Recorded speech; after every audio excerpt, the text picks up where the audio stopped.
அத்தியாயம் 1. அவன் அந்த ஊருக்குள் நுழைந்த போது நேரம் நள்ளிரவு. அமாவாசை இரவு என்பதால் துளி வெளிச்ச பொட்டு இல்லை. எங்கும் கும் இருட்டு. அவன் நடந்தான். அந்த ஊரின் கடைசி கோடியில் இருந்தது அந்த இடம். ஒரு நாள் எல்லோரும் வந்து தஞ்சம் புக வேண்டிய இடம் அது. சுடுகாடு. அந்த சுடுகாட்டு வெட்டியான் கூட அந்நேரம் அங்கு இல்லை. சற்று தூரத்தில் இருந்த அவன் வீட்டில் முடங்கிவிட்டான். இவன் மெல்ல நின்றபடியே அந்த இடத்தை கண்களால் அளந்தான். எதையோ தேடுவது போல் இருந்தது அவன் பார்வை. தேடிக்கொண்டிருந்தவன் பார்வையில் அது பட்டது. ஒரு கடைக்கோடியில் இருந்த அந்த சிறிய சமாதி. காய்ந்த மலர்கள் அதன் மீது கிடந்தன. ஒருவித துர்நாற்றம் அந்த இடத்தில் பரவி கிடந்தது. கோட்டான்களின் சத்தம் காதை துளைத்தது. அவன் ஒரு தீர்மானத்தோடு அதை நோக்கி நடந்தான். கருப்பு வேஷ்டி அணிந்திருந்தான். வெற்று மார்பு. அந்த சமாதி அருகே சம்மணம் போட்டு உட்கார்ந்தான். அவன் அப்படி உட்கார்ந்ததை யாரும் பார்த்தால் கூட அந்த இருட்டில் கண்ணுக்கு தெரியாது. தன் பையிலிருந்த அந்த சமாச்சாரங்களை ஒவ்வொன்றாக வெளியில் எடுத்தான். ஒரு மண்டை ஓடு, 2 கை எலும்புகள், எலுமிச்சம்பழங்கள், இன்னும் பெயர் தெரியாத என்னென்னவோ. பின் கடைசியில் அதை எடுத்தான். சிறிது நேரம் என்னென்னவோ செய்துவிட்டு துணி போட்டு மூடி வைத்திருந்த அதை வெளியில் எடுத்தான். அது ஒரு வளர்ந்த கோழி குஞ்சு. அதை எடுத்து அதன் தலையை மெல்ல திருகினான். அது கக் என கிரீச்சிட்டபடியே துடித்து அடங்கியது. வெளிவந்த இரத்தத்தை அந்த சமாதியின் மேலே மற்றும் அதனை சுற்றியுள்ள இடங்களில் தெளித்தான். அவன் தெளிக்க தெளிக்கவே இரத்த துளிகள் அந்த சமாதியின் மேலே விழுந்து சொட்டி சொட்டி உள்ளே இறங்க ஆரம்பித்தது. அதன் உள்ளாழத்தில் படுத்திருந்த அந்த உருவம் தன் நீள நாக்கை நீட்டி சொட்டிய இரத்தத்தை அப்படியே உறிஞ்ச ஆரம்பித்தது. உறிஞ்சியதும் அதன் மூடியிருந்த இமைகள் சரக்கென திறந்து கொண்டன. கண்கள் 2 கருஞ்சிவப்பு நிறத்தில் இருந்தது. அத்தியாயம் 2. மாநகராட்சி பூங்கா அது. அந்த டவுனுக்கு ரொம்ப பிரசித்தம். சிறுவர்கள் முதல் பெரியவர்கள் வரை விடுமுறை நாட்களில் வந்து கூடிவிடுவர். வார இறுதியில் கேட்கவே வேண்டாம். எப்போதும் கணிசமான கூட்டம் இருக்கும். அந்த பகுதி காதலர்களுக்கும் சிறந்த இடமாக இருந்தது. கண்ணியமான காதலர்கள் மட்டுமே அங்கே நுழைய முடியும். பூங்காவின் காவலாளிகள் 2 பேர். அரசாங்க பூங்கா என்பதால் ஒரு காவலாளி வெளியே வாசலில் சிறிய சேர் போட்டு அமர்ந்திருப்பார். இன்னொருவர் அந்த பார்க்கினுள் சுற்றி சுற்றி வந்து கொண்டிருப்பார்.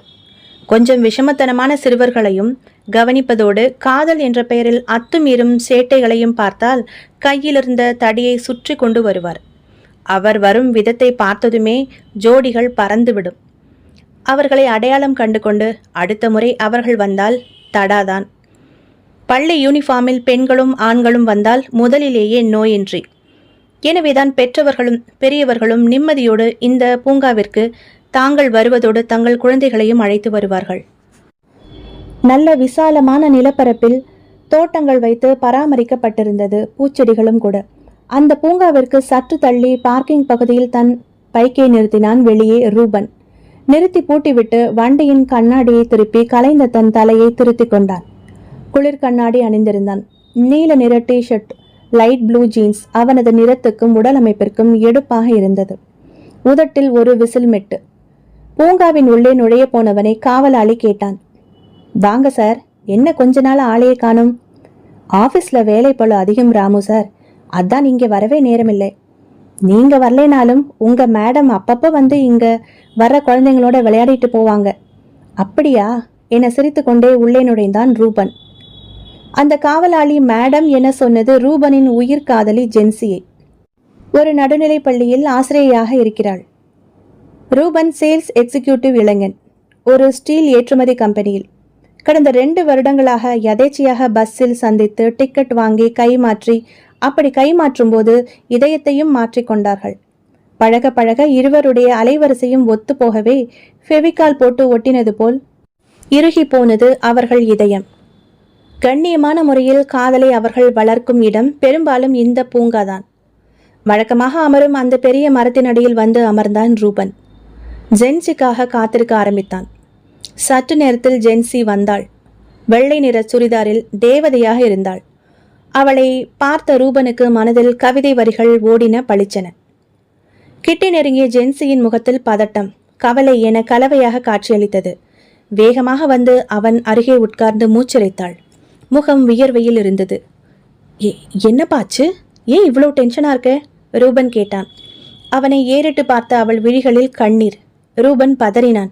ஏய், ஏன் அழுற? என்ன நடந்தது? ரூபன், அவள் குரல் தழுதழுத்தது. சொல்லுடா. என் அப்பா எனக்கு மாப்பிள்ளை பார்த்து நிச்சயம் பண்ணிட்டார். ரூபன் அதிர்ந்து போனான். என்ன ஜென்சி சொல்ற? என்ன திடீர்னு? உனக்கு தெரியாமலா? தலையாட்டினாள். ஆமாம், ரொம்ப ரகசியமாக பண்ணியிருக்கார். நம்ம விஷயம் ஏற்கனவே தெரிஞ்சு போய் எவ்வளவோ என்னை கன்வின்ஸ் பண்ண பார்த்தாரு. நான் கேட்கல. அதனால இப்போ இந்த திடீர் ஏற்பாடு.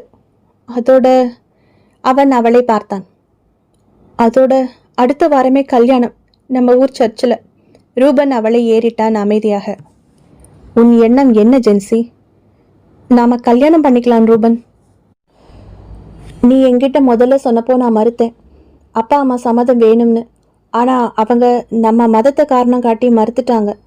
பொறுமையாக அவங்களுக்கு எடுத்து சொல்லி புரிய வைக்கலாம்னு நினச்சது ரொம்ப தப்பாக போச்சு. இப்படி ஒரு முடிவு எடுத்திருக்காரு. எக்காரணத்தை கொண்டு நான் உங்களை பிரிய மாட்டேன். அதனால தான் சொல்கிறேன், நாம் கல்யாணம் பண்ணிக்கலாம் சொன்ன ஜென்சியை தோளோடு அணைத்து கொண்டான் ரூபன். இதை அந்த பூங்காவின் மறு கடைசி கோடியிலிருந்து பார்த்து கொண்டிருந்தார் ஜென்சியின் அப்பா. அவர் விழிகளில் கோபவெறி. அத்தியாயம் 3. சொக்கம்பட்டி கிராமம். பச்சை பசேல் என்ற வயல்கள். வயல்களில் ஒற்றை காலில் தவம் இருக்கும் கொக்குகள், சோள கொள்ளை பொம்மைகள். இரு பக்கமும் அமைந்திருந்த வயல்களின் நடுவில் நெளிந்து செல்லும் தார்ச்சாலையின் நடுவில் காரை ஓட்டி கொண்டிருந்தான் ரூபன். அருகில் ஜென்சி. கழுத்தில் புது மஞ்சள் மெருகில் தாலி மின்னியது. கரும்பச்சை நிற சில்க் காட்டன் புடவையும் அதே நிறத்தில் பார்டர் வைத்த பிளவுஸும் அணிந்திருந்தாள். தலையை தளர பின்னி முல்லைப்பூ சூடியிருந்தாள். நெற்றி வகட்டில் குங்குமம் மின்னியது. வெளியே வயல்வெளியை பார்த்து ரசித்து கொண்டிருந்த அவளை ஓர கண்ணால் ரசித்து கொண்டிருந்த ரூபன் கூப்பிட்டான். ஜென்சி. அவள் திரும்பினாள். என்ன ரூபன்? இப்போ நினச்சா கூட எனக்கு கனவு மாதிரி இருக்கு. எது? நம்ம கல்யாணம். அன்னைக்கு பார்க்கில் நம்ம 2 பேரும் பேசிகிட்டு இருந்ததை உங்கள் அப்பா பார்த்துட்டு வீட்டுக்கு போன பிறம் உன்னை அடித்து ரூமில் போட்டு பூட்டி வச்சது. நீ உன் வீட்டு வேலைக்காரிக்கிட்ட ஃபோன் வாங்கி எனக்கு ஃபோன் பண்ணி விஷயத்தை சொன்னது. அடுத்த நாள் காலையில் யாருக்கும் தெரியாமல் நீ வீட்டை விட்டு வந்து நம்ம கோயிலில் நம்ம நண்பர்கள் உதவியோடு கல்யாணம் பண்ணிக்கிட்டதும், இதோ அப்பா அம்மாவை சந்தித்து ஆசீர்வாதம் வாங்க போகிறதும், நீ இப்படி மங்களகரமாக என் பொண்டாட்டியா என் பக்கத்தில் உட்கார்ந்துருக்கிறதும், இதெல்லாம் கனவு மாதிரி தான் இருக்கு என்று சொல்லி கொண்டிருந்தவன் மறு வினாடி என கன்னத்தை தடவி கொண்டு அலறினான். ஏண்டி இப்போ என்ன கிள்ளுன? என்னது டியா என்றவள் மறுபடியும் கிள்ளினாள். ஐயோ, கல்யாணமானதும் அடிப்பாங்கன்னு சொல்லுவாங்க, இதென்ன கிள்றியே? பின்ன நீங்கள் தானே கனவுன்னு சொன்னீங்க, அதான் உண்மைன்னு நிரூபிச்சேன் என்று சொன்னவளை செல்ல கோபத்துடன் தலையில் தட்டிய ரூபன் சட்டென வண்டியின் வேகத்தை குறைத்தான். என்னாச்சு ரூபன் கேட்டாள் ஜென்சி. அதோ பார், வெளியே சுட்டி காண்பித்தான். அவன் கை காட்டிய இடத்தில் சற்று தொலைவில் ஒரு கோவில் மரங்கள் அடர்ந்து தெரிந்தது. கோயில் மாதிரி தெரியுதுங்க. ஆமா, என் குலதெய்வம் கோயில், கருப்பணசாமி. ரொம்ப வருஷமாச்சு நான் ஊருக்கு வந்தே. சின்ன பிள்ளையில அடிக்கடி இங்கே வருவேன். வேலை படிப்புன்னு டவுனுக்கு போனதுக்கப்புறம் இங்கே வரவே இல்லை. வா, போய் சாமி கும்பிட்டுட்டு வந்துடலாம். ஜென்சியின் முகம் சுருங்கியது. ஏங்க, நான் தான் வீட்டுக்கு விளக்கா இருக்கேங்கிறத மறந்துட்டீங்களா? தலையில் தட்டி கொண்டான். ஆட ஆமா, சொன்னல, மறந்துட்டேன். நான் வரலன்னா என்ன, நீங்கள் போயிட்டு வாங்க. வேணா ஜென்சி, முதல்ல கல்யாணம் பண்ணிட்டு வர்றோம். நீ இல்லாமல் நான் எப்படி போகிறது? அது நல்லா இருக்காது. உன் ப்ராப்ளம் நிற்கட்டும், அப்புறம் வந்து சாமியை பார்க்கலாம் என்றபடி காரை கிளப்பினான். அவர்கள் அவ்வாறு நின்று கோயிலை கை காட்டி பேசிவிட்டு பின் இறங்காமல் கிளம்பி போவதை கோவிலின் அருகில் இருந்த பெரிய மரத்தினடியில் உட்கார்ந்திருந்த ஒரு கிழவி கவனித்து கொண்டிருந்தாள். கார் மெதுவாக கோயிலை தாண்டி போகும்போதுதான் ஜன்னலோரம் உட்கார்ந்திருந்த ஜென்சி அவள் கண்ணில் பட்டாள். அவளை கண்ணில் வாங்கியதும் அவள் முகத்தில் ஒரு அதிர்வு. கோவிலின் உள்ளே திரும்பி பார்த்தாள். கருப்பா, என்னப்பா இது என்றாள் ஒரு மாதிரியான குரலில். அத்தியாயம் 4. அந்த கால பெரிய வீடு அது. 2 மாடிகளுடன் முன்புறம் புல்வெளிகளுடனும் மரங்களுடனும் விஸ்தாரமான பரப்பில் நீள அகலத்துடன் 2 மாடிகளை கொண்டிருந்தது வீடு. அந்த கால கட்டட அமைப்பு. நடுவில் முற்றம் வைத்து சுற்றிலும் அறைகள், நடுவில் தூண்கள் என பார்த்தவுடனே ஜென்சி சற்று மிரண்டுதான் போனாள். வாவ் என்றாள், எல்லாவற்றையும் பார்வையில் வாங்கியபடியே. என்ன, வீடு பிடிச்சிருக்கா என்றான் அவள் காதருகில் கிசுகிசுப்பாக. என்ன ரூபன், ஏதோ திரைப்படத்துல வர்ற வீடு மாதிரியே பிரம்மாண்டமா இருக்கு. எருமை தலை புலித்தோல்னு பாடம் பண்ணி மாட்டி இருக்கு. இது பெரிய ஜமீன்தார் வீடு மாதிரியே. ரூபன் பெருமையாக சிரித்தான். மாதிரி இல்லை, இது ஜமீன்தார் வீடே தான். ஜென்சி திகைத்தாள். என்ன சொல்றீங்க? இது ஜமீன் வம்சம்தான். எங்க அப்பா ரகுநந்த பூபதி, நான் ரூபேந்திர பூபதி, என் தம்பி விஜயேந்திர பூபதி. நான் சுருக்கமா ரூபன், அவன் சுருக்கமா விஜயன். இதற்குள் வேலையாட்கள் அவர்களை நெருங்கி, வாங்க சின்னையா, வணக்கம் சின்னம்மா என்று பணிந்து வரவேற்றனர். ஐயா இதோ இப்ப வந்துடுவாக, அம்மாவை கூப்பிடுறேன் என ஒரு பணியால் உள்ளே போக ஹாலில் போடப்பட்டிருந்த பிரம்மாண்ட சோஃபாவில் உட்கார்ந்து காணாமல் போனார்கள் அவர்கள். நீங்க ஜமீன் வம்சம்னு சொல்லவே இல்லையே என்றாள் ஜென்சி குறை கூறும் குரலில். அது அவ்வளோ பெரிய விஷயமா எனக்கு படல. சோ வாட், ஜமீன் முறை வழக்கொடிஞ்சு போய் ரொம்ப வருஷமாச்சு. அந்த பேரும் புகழும் மட்டும் இந்த பகுதி மக்கள் மனசுல அப்படியே ஒட்டிட்டு இருக்கு. இந்த மாதிரி இன்னும் ஒரு வீடும் நிலப்புலன்களும் தான் எங்க சொத்து. அம்மாவை சரி கட்டிட்டேன் ஃபோன்லையே. அப்பா தான் கொஞ்சம் உருமுவாரு, பயந்துடாத என்றான். அதே நேரம் மாடியிலிருந்து அந்த பெண்மணி இறங்கி வந்தாள். தூக்கி முடியப்பட்ட கோடரி கொண்டையில் பூவை சுற்றி இருந்தாள். பெரிய சைஸ் குங்கும பொட்டு, வெற்றிலை போட்டு போட்டு சிவந்திருந்த வாய். அவள் ரூபனின் அம்மா, சீலை அம்மா. கிராமத்து ஆடைக்கட்டு, கழுத்திலும் கைகளிலும் தங்க மினுமினுப்பு. வாயா பூபதி, வாமா மருமவ பொண்ணே, வாயார வரவேற்றாள். அளக்கும் பார்வை ஒன்றை ஜென்சியின் மீது ஓடவிட்டாள். என்ன தாயி பேரு, என்ன ராசா பேரு சொன்ன? ஜென்சிமா. அது என்னவோ வாயில நுழையல. சென்னின்னு கூப்பிடவா? சென்னியாத்தா எங்க வீட்டு குலதெய்வம். ஜென்சி புன்னகையுடன் தலையசைத்தாள். என்னவோ சொன்னா, சட்டு புட்டுன்னு திடீர்னு அவசர கதியில கல்யாணம் ஆகி போச்சு, யாரும் தப்பா நினச்சிக்காதீன்னு. நான் அவங்கள சமாளிக்கத்தான் பெரும்பாடா போச்சு. வந்து அவர் எதனா பேசிப்புட்டார்னா மனசுல வச்சுக்காதிய என்ன எனும்போது வாசலில் அந்த பத்மினி வந்து நின்றது. நீல நிற வண்டி. காரின் பின் சீட்டிலிருந்து இறங்கினார் ரூபனின் அப்பா. நல்ல ஆகிருதி, முரட்டு மீசை, கருத்த மேனி, பட்டையாய் சந்தனம் நெற்றியில் பூசியிருந்தார். வாசலில் நிறுத்தியிருந்த ரூபனின் மாருதி ஜென்னை பார்வையால் நனைத்து கொண்டே உள்ளே வந்தார். ஹாலில் நின்றிருந்தவர்களில் ரூபனை தாண்டி அவர் பார்வை ஜென்சியின் மீது நிலைத்தது. ஒரு பார்வை ரூபனை பார்த்தார். தம்பி எப்போ வந்தாப்புல? இப்போதான் அப்பா. ஏன் அப்பு, நாங்கள்லாம் உசுரோட தானே இருக்கோம். எம்புட்டு பெரிய காரியம் பண்ணிட்டு வந்திருக்கிய. ஒரு வார்த்தை சொல்லியிருந்தா இவங்க அப்பாரை பார்த்து நாங்களே நயமா பேசியிருப்போம்ல. உன் கல்யாணத்தை பார்க்க முடியாம பண்ணிவிட்டீங்களே. குரலில் கோபத்தை விட ஆதங்கம்தான் இருந்தது. அப்பா என்றான் ரூபன். அதற்குள் இடைமறித்தது சீலை அம்மாவின் குரல். என்னங்க நீங்க, அவங்களே வெசனப்பட்டு வந்திருக்காக, இப்படி நிக்க வச்சு கேள்வி கேட்குறீங்களே. ஆரத்தி எடுத்தியா? எங்கன, அதுக்குள்ளாரதான் நீங்க வந்து படபடன்னுட்டிய. முதல்ல பிள்ளைங்களுக்கு ஆரத்தி எடிடி. தோ இப்பவே. அடியே, எவடி அவ உள்ள, ஆரத்தி கரிச்சு கொண்டாங்கடி என்று பெரிய தொண்டையில் கத்தினாள் சீலையம்மா. சொல்லாமல் நடந்த திருமணத்தால் வரவேற்பு எப்படி இருக்குமோ என்று பயந்த ஜென்சிக்கு இவர்களின் உபசரிப்பு மகிழ்ச்சியையும் நிம்மதியையும் ஆறுதலையும் அளித்தது. ஏற்றுக்கொண்டு விட்டனர். எவ்வளவு பெரிய ஜமீன் வம்சம்! வேற்று மத பெண்ணை மருமகளாக ஏற்றுக்கொள்ள தயங்கவில்லை. காரணம் மகன் மீது கொண்ட பாசம். தன் தந்தையை நினைத்தாள். அவமானமாக இருந்தது. கிராமத்து மனிதர்கள் பண்பாடாக நடந்து கொள்கின்றனர். பெரிய பதவியில் இருக்கும் தன் தந்தையோ மிருகத்தனமாக நடந்து கொண்டார். தன் முதுகில் அவரது பெல்ட் படிந்த தடயம் இன்னும் எரிந்தது அவளுக்கு. இறுதியில் ரூபனை ஆள் வைத்து அடிக்க ஏற்பாடு செய்வதை கண்ணால் கண்ட பின் பொறுக்க முடியாமல் வீட்டை விட்டு வெளியேறி அவனுடன் தன் வாழ்வை இணைத்து கொண்டாள். இனி அந்த பக்கமே செல்லக்கூடாது என முடிவெடுத்துதான் வந்திருக்கிறாள். ஆரத்தை எடுத்து முடிந்ததும் பூஜை ரூம்ல போய் விளக்கேத்துமா என்றவள். நான் ஒரு கூறு கெட்டவ, அதெல்லாம் உனக்கு எப்படி தெரியும்? மெழுகுவர்த்தி தானே ஏத்த தெரியும். அம்மா, அவ பேரு தான் ஜென்சி, மற்றபடி நம்ம பழக்க வழக்கம் எல்லாம் அத்துப்படி அவளுக்கு. ரூபன் பெருமை பொங்க பேசினான். அப்படியா? அப்போ போய் ஏத்து தாயி. மெழுகுவர்த்தி விளக்கு எதுவா இருந்தா என்ன, சுடர் எல்லாம் ஒண்ணுதானே என்றவளின் காதில் ஏதோ சொன்னாள் ஜென்சி. அட, அப்படியா சமாச்சாரம்? சரி சரி, இன்னும் 2 நாள் போகட்டும், அப்புறம் பார்த்துக்கிடலாம் என்றவளை பார்த்து என்ன என்று குழப்பமாக கேட்டார் ரூபனின் தந்தை. அதெல்லாம் பொம்பளைங்க சமாச்சாரம், உங்களுக்கு எதுக்கு? டே ராசா, மாடியில் உன் ரூம்பு ஒடிச்சு வச்சிருக்கேன், போங்க போய் ஓய்வு எடுத்துக்கிட்டு வாங்க. பலகாரம் எடுத்து வச்சிருக்கேன், வந்து சாப்பிடுவீங்களா? டே வீரமுத்து என்றதும் அந்த பணியால் ஓடி வந்தான். அம்மா, பொட்டி படுக்கைகளை எடுத்துக்கொண்டு போய் தம்பி ரூம்ல வை போ விரட்டினாள்.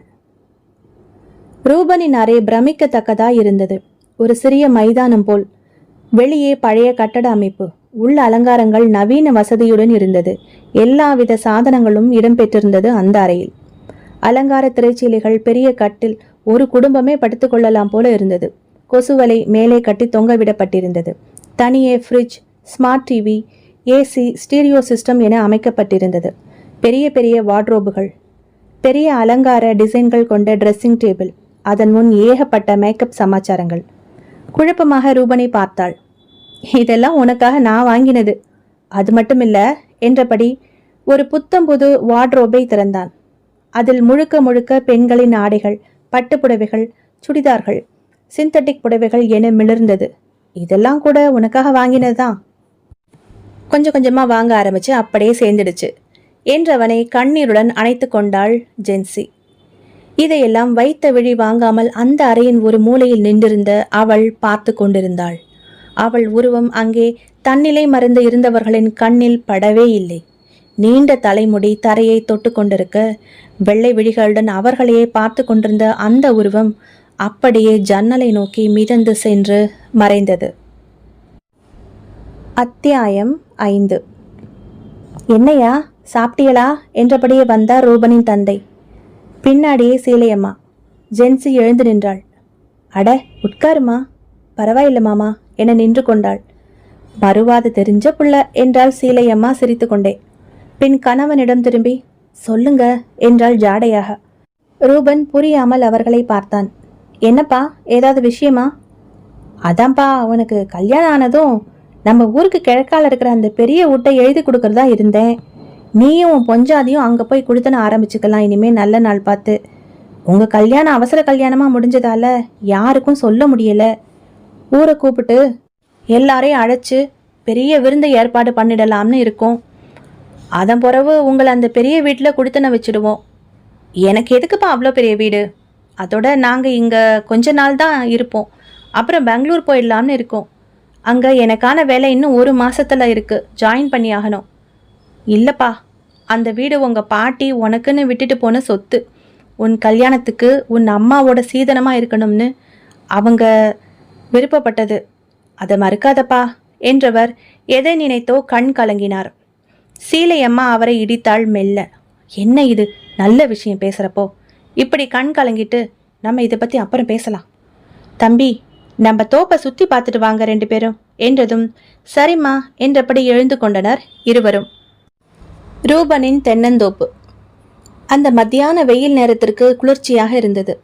ரூபனின் கையை பிடித்தபடியே நடந்து கொண்டிருந்தாள் ஜென்சி. ஆட்கள் வேலை செய்து கொண்டிருந்தனர். சின்ன எஜமானையும் அவனின் இள மனைவியையும் பார்த்துவிட்டு ஓடி வந்து குசலம் விசாரித்தனர். சிறிய தோப்பு வீட்டின் முன் போடப்பட்டிருந்த கட்டிலில் அவர்கள் அமர்ந்ததும் இளநீர் வெட்டி தந்தனர். தித்திக்க தித்திக்க அவைகளை குடித்து முடித்ததும் குத்தகைக்காரர் ஒருவர் வருவதை பார்த்த ரூபன், ஜென்சி, நீ தோப்பை சுற்றி பார்த்துட்டு நான் போய் அவர்கிட்ட பேசிட்டு வர்றேன். பார்த்து கவனமா போ. கைப்பிடி இல்லாத கிணறு ஒன்று அந்த பக்கம் இருக்கு என எச்சரித்து விட்டு கிளம்பினார். ஜென்சி அந்த தோப்பு வீட்டிலிருந்து உள்ளே மேலும் நடக்க ஆரம்பித்தாள். தோப்புக்கு அந்த பக்கம் பயிரிடப்பட்டிருந்த காய்கறி பாத்தி இருந்தது. வெண்டை, கத்தரி, தக்காளி என பயிரிடப்பட்டிருந்தது. அதற்கு அந்த பக்கம் மல்லிகை பந்தல் போடப்பட்டிருந்தது. அதன் வாசம் அவளை வா வா என அழைப்பது போல் இருந்தது. அருகே சென்றாள். மல்லிகை பூக்களை மெல்ல பறிக்க ஆரம்பித்து கை நிறைய வந்ததும் அவற்றை ஆழமாக நுகர்ந்து பார்த்தாள். அதன் வாசனையை அனுபவித்துக் கொண்டிருந்தவளுக்கு ஏதோ ஒரு உணர்வு, யாரோ தன்னை கவனிப்பது போல. சட்டென திரும்பியவள் விதிர்விதிர்த்து போனாள். சற்று தூரத்தில் அமைந்திருந்த கிணற்றுக்கு அருகில், அல்ல கிணற்றிற்கு மேலேயே ஒரு பெண் மெதுவாக காற்றில் அசைந்தபடி நின்று கொண்டு முட்டை கண்களால் இவளை உற்று பார்த்து கொண்டிருந்தாள். மேடிட்ட நெற்றி, நீண்டு வளர்ந்து பாதத்தை தொடும் முடி, வழக்கத்திற்கு மாறாக சற்று நீண்டு முழங்கால் வரை தொங்கிய கைகள், அதில் நீளமான வெள்ளை நிற நகங்கள், உதடுகள் வெடிப்பு வெடிப்பாய் பிளவுபட்டு அதில் கசிந்து கொண்டிருந்த ரத்தம், வெள்ளை வெளேர் என பளிங்கு நிறத்தில் விழிகள். பார்த்த ஜென்சிக்கு மூச்சு நின்று விடுவது போல் ஆனது. பயத்தில் கத்த வாயெடுத்தவளால் கத்த முடியவில்லை. தூரத்தில் திரும்பி கணவனையும் மற்றவர்களையும் பார்க்க நினைத்தாள். கழுத்தை திருப்ப முடியவில்லை. அது இவளை உற்று பார்த்து கொண்டே அவளை நோக்கி தன் நீண்ட செதில் செதிலான கைகளை நீட்ட நீட்ட ஏதோ ஈர்ப்பு விசைக்கு கட்டுப்பட்டவளைப் போல மெதுவாக அதை நோக்கி இழுக்கப்பட்டாள் ஜென்சி. என்ன நடக்கிறது என்பதை அவளுக்கு புரியவில்லை. ஏதோ பெண் ஒருத்தி கிணற்றுக்கருகில் நின்று கொண்டிருக்கிறாள் என நினைத்தவள் பின்பு உற்று பார்த்த பின்புதான் தெரிந்தது அது பெண் இல்லை, பேய் என்பது.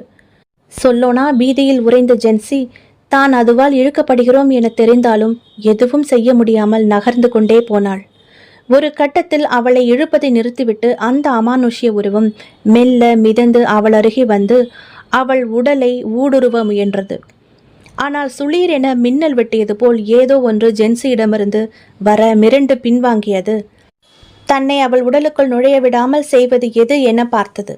ஜென்சியின் கழுத்தில் தொங்கிய செயினில் மாட்டப்பட்டிருந்த சிலுவை பளிச் பளிச் என மின்னிக் கொண்டிருந்தது.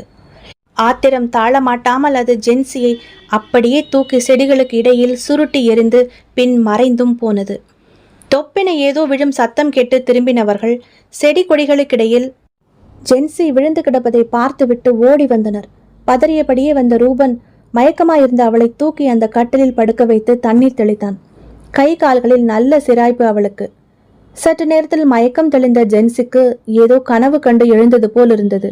பயந்தபடி அந்த கிணற்றை திரும்பி பார்த்தாள். அங்கு யாரும் இல்லை. என்னாச்சுமா? ஏன் இப்படி வந்து விழுந்த? கால் வழுக்கி விழுந்துட்டியா என்ன? என்ன சொல்வதென்று தெரியாமல் அவன் கேட்டதையே பதிலாக வைத்து ஆம் என தலையாட்டினாள். தான் பார்த்தது உணர்ந்தது உண்மைதானா? அவள் குழம்பினாள். அத்தியாயம் 6. உங்க கல்யாணம் நம்ம குலதெய்வமான கருப்பணசாமி கோவில்ல தான் நடந்திருக்கணும். நடக்கல. சரி, போய் ஆசீர்வாதமாவது வாங்கியிருக்கணும். அதுவும் இல்லை. அதான் இப்படி பொண்ணு விழுந்து வாரி வச்சிருக்கு, கவலையாய் சொன்னார் ரூபனின் அப்பா. ஆமா தம்பி, நாளைக்கு பொண்ணு தலைக்கு குளிச்சிடும்.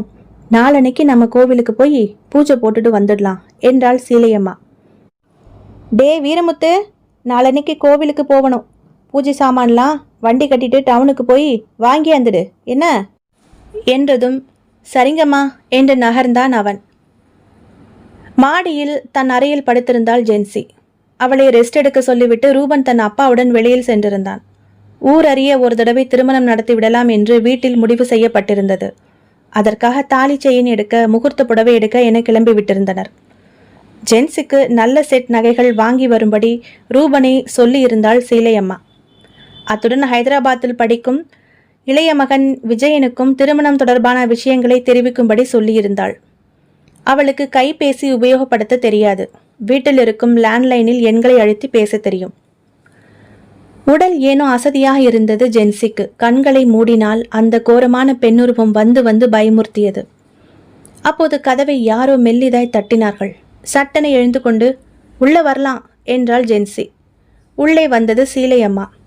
எழுந்து கொண்டாள். வாங்கத்த, உட்கார் கண்ணு. உடம்பு இப்போ தேவலையா? தலையாட்டினாள். அப்புறம் கண்ணு, உங்ககிட்ட ஒரு விஷயம் சொல்லணும். நான் சொல்கிறத கேட்பியா? என்ன அத்தை, சொல்லுங்க.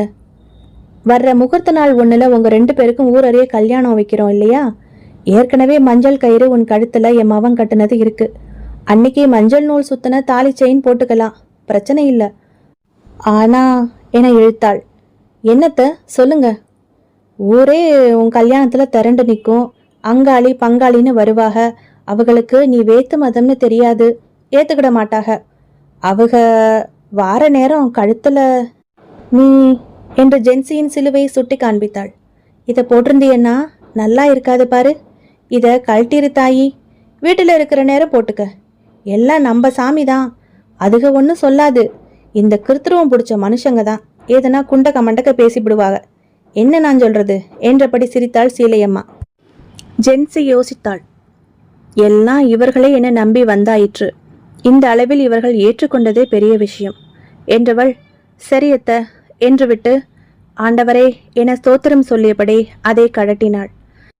கையோடு ஒரு சிறிய நகைப்பட்டியில் அந்த சிலுவை தொங்கும் செயினை வைத்து மூடி தன் பீரோவில் வைத்து விட்டாள். சீலையம்மாவுக்கு வாயெல்லாம் பல். என் கண்ணு நல்ல புள்ள என்றபடி அவளுக்கு நெட்டி முறித்துவிட்டு கிளம்பி விட்டாள். துணிமணி, நகைகள், அலங்கார பொருட்கள் என வாங்கி குவித்து விட்டான் ரூபன் ஜென்சிக்கு. எதுக்குங்க இவ்வளோ? அதான் ஏற்கனவே பீரோ நிறைய அடுக்கி வச்சிருக்கீங்கல்ல, அது போதாதா? என் தங்க கட்டைக்கு இதெல்லாம் பத்தாது. என்ன நம்பி கட்டுன புடவையோட என் கூட வாழ வந்தவ நீ. உன்னை ராணி மாதிரி வச்சுக்கணும் நான். இந்தா, இந்த புடவை இப்போ கட்டிக்க. இப்பவா? ஆமா, இப்பதான். இது ஸ்பெஷலா உனக்காக எடுத்தேன். இந்த நைட் டைம்ல நீ இதை கட்டிக்கிட்டு வந்தா எப்படி இருக்கும்? அவன் கண்கள் ஏக்கத்தில் மிதந்தது. சி என்றபடி அந்த சாஃப்ட் கிளாத் மெட்டீரியல் கொண்ட பிங்க் நிற புடவை மற்றும் அதே நிற ஸ்லீவ்லெஸ் பிளவுஸ், காதுகளில் சேம் கலரில் தோள் வரை தொங்கும் டேங்லர்ஸ் என அந்த செட்டை அவளிடம் கொடுத்துவிட்டு அவன் கட்டிலில் மல்லாந்து படுத்து டிவியை ஆன் செய்து அமுதகானம் பார்க்க ஆரம்பித்தான், கைகளை தலைக்கு பின் வைத்துக்கொண்டு. குளியலறைக்கு முன்பு இருந்த ட்ரெஸ்ஸிங் ரூமில் மஞ்சள் நிற வெளிச்சத்தில் கண்ணாடி முன் நின்று தன் உடைகளை மாற்ற ஆரம்பித்தாள் ஜென்சி. உடைகளை மாற்றிவிட்டு காதுக்கு தொங்கட்டானை மாட்டிக்கொண்டிருந்த போது திடீரென லைட் விட்டு விட்டு எரிய ஆரம்பித்தது. லைட்டை பார்த்தாள். ஏன் இப்படி எரியுது? ஏதாவது பிரச்சனையா? யோசித்து கொண்டே மீண்டும் இன்னொரு தொங்கட்டானை எடுத்து காதுக்கு மாட்டியபடி கண்ணாடியை பார்த்தவளுக்கு பகீர் என ஆனது. முதுகுத்தண்டு சில்லிட்டது. இதயம் துடித்த துடியில் வாய் வரை வரும் போல இருந்தது. அவள் கண்ணாடியில் பார்க்க முதல் நாள் தோப்புக்குள் கிணற்றில் மேலே நின்று தன்னை இழுத்த அந்த அமானுஷ்ய பெண் அவளுக்கு பின்பக்கமாய் நின்றிருந்தாள். சடாரென திரும்பினாள் ஜென்சி. திரும்பியதும் அந்த உருவத்தை காணவில்லை. மிரள மிரள சுற்றுமுற்றும் பார்த்தாள். இப்போது பார்த்தேனே, அதே உருவம், இப்போது பார்த்தேனே. அதே நேரம் திரும்பியவளின் பின்புறம் கண்ணாடியிலிருந்து 2 கைகள் மெல்ல நீண்டு பட்டன் அவள் குரல் வழியை கவ்வி பிடித்து நெருக்கி ஆரம்பித்தது. ஜென்சி திமிரினாள், கத்த முயன்றாள். வார்த்தை வரவில்லை. அதே நேரம் அறையில் படுத்திருந்த ரூபன் ஜென்சியை காணாமல் பொறுமை இழந்து கூப்பிட்டான். ஜென்சி டியர், இன்னும் எவ்வளோ நேரம்? சீக்கிரம் வாயேன், காலையில கோயிலுக்கு வேற போகணும். இவன் கூப்பிட்டது உள்ளே இருந்த ஜென்சிக்கு நன்றாக கேட்டது. இவளால் எந்த சத்தமும் எழுப்ப முடியவில்லை. சடார் என பக்கத்தில் இருந்த ஃப்ளவர் வாஷ் ஸ்டாண்டை உதைத்து கீழே தள்ளினாள் ஜென்சி. அது கீழே விழுந்து உடைந்த சத்தம் கேட்டு பதட்டத்துடன் ரூம் கதவை திறந்து வரவும் அதுவரை ஜென்சியை நெறித்து கொண்டிருந்த அந்த கோரமான கைகள் சடக்கென அவளை விட்டுவிட்டு கண்ணாடிக்குள் மறையவும் சரியாக இருந்தது. மூச்சு வாங்கினாள் அவள். வியர்வை வெள்ளமாக முகத்தில் ஊற்றியது. போன உயிர் திரும்பி வந்தது போல் இருந்தது. என்னாச்சு ஜென்சி? கீழே விழுந்துட்டியா மறுபடியும்? சத்தம் கேட்டதே என்று படபடுத்தவனின் மார்பில் ரூபன் என்றபடி தஞ்சம் புகுந்து அழ ஆரம்பித்தாள் பயத்தில். ஏய், என்னாச்சியா? ரிலாக்ஸ், நான் தான் வந்துட்டேன்ல. அவனை இருக்க கட்டி கொண்டவள் மெதுவாக முகத்தை திருப்பி அந்த கண்ணாடியை பார்த்தாள். எந்த சிதறலும் இல்லாமல் சாதாரணமாக இருந்தது அது. அதிர்ந்து விதிர்விதிர்த்து போனாள். என்னவென்று சொல்வது? அந்த கண்ணாடியிலிருந்து 2 கைகள் கண்ணாடி உடைத்து கொண்டு தன் கழுத்தை நெரித்தது என்றா? எப்படி நம்புவான்? கடவுளே, என்ன நடக்கிறது எனக்கு? துவண்ட அவளை அப்படியே கை தாங்கலாய் அழைத்து போய் கட்டிலில் படுக்க வைத்தான் ரூபன். அவன் கையை பிடித்தபடியே ஏனோ சட்டென உறங்கி போனாள் ஜென்சி. ட்ரெஸ்ஸிங் ரூமிலிருந்து அவன் அவளை அணைத்து கொண்டு வெளியேறியதும் ட்ரெஸ்ஸிங் ரூம் கண்ணாடியிலிருந்து சிதறி கீழே விழுந்திருந்த ஒரு சிறு கண்ணாடி துண்டு டக் என மேலே தானாக எழும்பி கண்ணாடியிலேயே சரியாக போய் ஒட்டி கொண்டது. இப்போது அதே பயங்கர உருவம் முன்பிருந்ததை விட படு பயங்கரமாக சிவப்பு கண்களுடன் வாயின் இருபுறமும் நீண்ட கோரை பற்களுடனும் கோணலாக சிரித்தது. ஜென்சி என்றது பேய் குரலில். அத்தியாயம் 7. முழுமையாக வெண்ணிலாவை இழந்திருந்தது வானம். ஒரு பொட்டு வெளிச்சம் இல்லை. அமாவாசை முடிந்து 3 நாட்கள் ஆகியிருந்த இரவு நேர வானம். வண்டி வாகனம் என்று எந்த சத்தமும் இல்லாத சில்வண்டுகளின் ரீங்காரமும், தெரு நாய்களின் குறைப்பு சத்தமும், பூனைகளின் மியாவ் ஒலியும், காற்றின் ஹம் என்ற ஓசையும் ஸ்வீகரித்திருந்த நடுநிசி இரவு. உள்ளே கட்டிலில் அடித்து போட்டது போல் தூங்கிக் கொண்டிருந்த ஜென்சி ஏதோ பேச்சுக்குரல் கேட்டு சடக்கென கண் விழித்தாள். யாரோ அவளை அழைக்கும் மெல்லிய காற்றுக்குரல். பக்கத்தில் திரும்பி பார்த்தாள். அந்த நீல நிற விளக்கொளியில் ரூபன் மெலிதாக குரட்டை விடுவது தெரிந்தது. வேறு யார் கூப்பிடுகிறார்கள்? அத்தையா? மாமாவா? இல்லையே, இது அம்மாவின் குரல் போல அல்லவா இருக்கிறது. கொஞ்சம் அழுகை கலந்த அம்மாவின் குரல். சடக்கென எழுந்தாள். அந்த மெல்லிய நீல வெளிச்சம் மெல்ல மெல்ல சிவப்பாக மாறத் துவங்கியது. அவள் அதை கவனிக்கவில்லை. பெட்ரூமின் கதவை மெல்ல திறந்தாள். வெளியே ஒருவரும் இல்லை. இப்போது அந்த குரல் கீழே ஹாலில் கேட்டது, விசும்பலாக. ஜென்சி அம்மா என்றாள் மெதுவாக. எங்கம்மா இருக்க? பதிலில்லாமல் அழுகை சத்தம் மட்டும் கேட்டது. இந்த நடுநிசையில் தன்னை தேடி வந்து விட்டாளா இவ்வளவு தூரம்? இந்த காதல் விவகாரத்தில் ஜென்சிக்கு மட்டுமல்ல, அவள் அம்மாவுக்கும் பெல்ட் விளாசல் கிடைத்தது, தனக்காக பரிந்து பேசியதற்காக. அதனால் ஏதாவது பிரச்சனை பெரிதாகி அம்மாவை இங்கே துரத்தி விட்டாரா அப்பா? இல்லை அப்பாவும் வந்து ஒருவேளை கலாட்டா செய்வாரோ? இப்படி சில வினாடிகளில் எண்ணங்கள் குமிழி அடிக்க படிகளில் கீழே எட்டி பார்த்து கொண்டே இறங்கினாள். ஹாலிலும் இல்லை. ஹாலிலும் மெல்லிய நீல நிற விளக்கு வெளிச்சம் மட்டும் இருந்து கொண்டிருந்தது. அவள் ஹாலில் இறங்கவும் அந்த குரல் இப்போது வெளியில் இருந்து கேட்டது. ஜெனிமா? சந்தேகமே இல்லை, அம்மாதான் அது. அவள்தான் இப்படி கூப்பிடுவாள். வேக வேகமாக அந்த பெரிய மரக்கதவை உள்தாழ்பால் நீக்கி திறந்தாள் ஜென்சி. வெளியே, வாசலுக்கு வெளியே யாரும் இல்லை. மெல்ல வெளியில் வந்தாள். மீண்டும் ஜெனிமா என்று விட்டு தேம்பி தேம்பி அழும் சத்தம். சத்தம் வந்த திசையை நோக்கி மெல்ல நடந்தாள். சத்தம் பங்களாவின் பின்புறமாக வந்தது. இவள் அதை நெருங்க நெருங்க அந்த சத்தம் அவளை விட்டு தள்ளி தள்ளி போவது போல் தோன்றியது. அழுகுரல் கேட்கும் திசையை நெருங்கினாள். ஆமாம், அதோ அம்மா அங்கே நின்றிருக்கிறாள். வீட்டின் பின்புற கிணற்று அருகே, கிணற்றை நோக்கியபடி, இவளுக்கு முதுகு காட்டியபடி கேவிக் கொண்டிருந்தாள் அம்மா. ஜென்சி அம்மா. அந்த உருவம் திரும்பவில்லை. மீண்டும் அம்மா என்றாள் மெல்ல. இப்போது அந்த உருவத்திடமிருந்து வேகமான பெருமூச்சு ஒலி எழும்பியது. ஆவேசத்தில் மூச்சு இறைப்பது போல. ஜென்சிக்கு மிரட்டலாக இருந்தது. அம்மா ஏன் இப்படி இந்நேரத்துக்கு வந்து இங்க நிக்க போறா? இது ஏதோ தப்பா இருக்கே. திரும்ப போனவள் மீண்டும் ஜெனிமா என்ற குரல் கேட்டு பிரேக் இட்டது போல் நின்றாள்.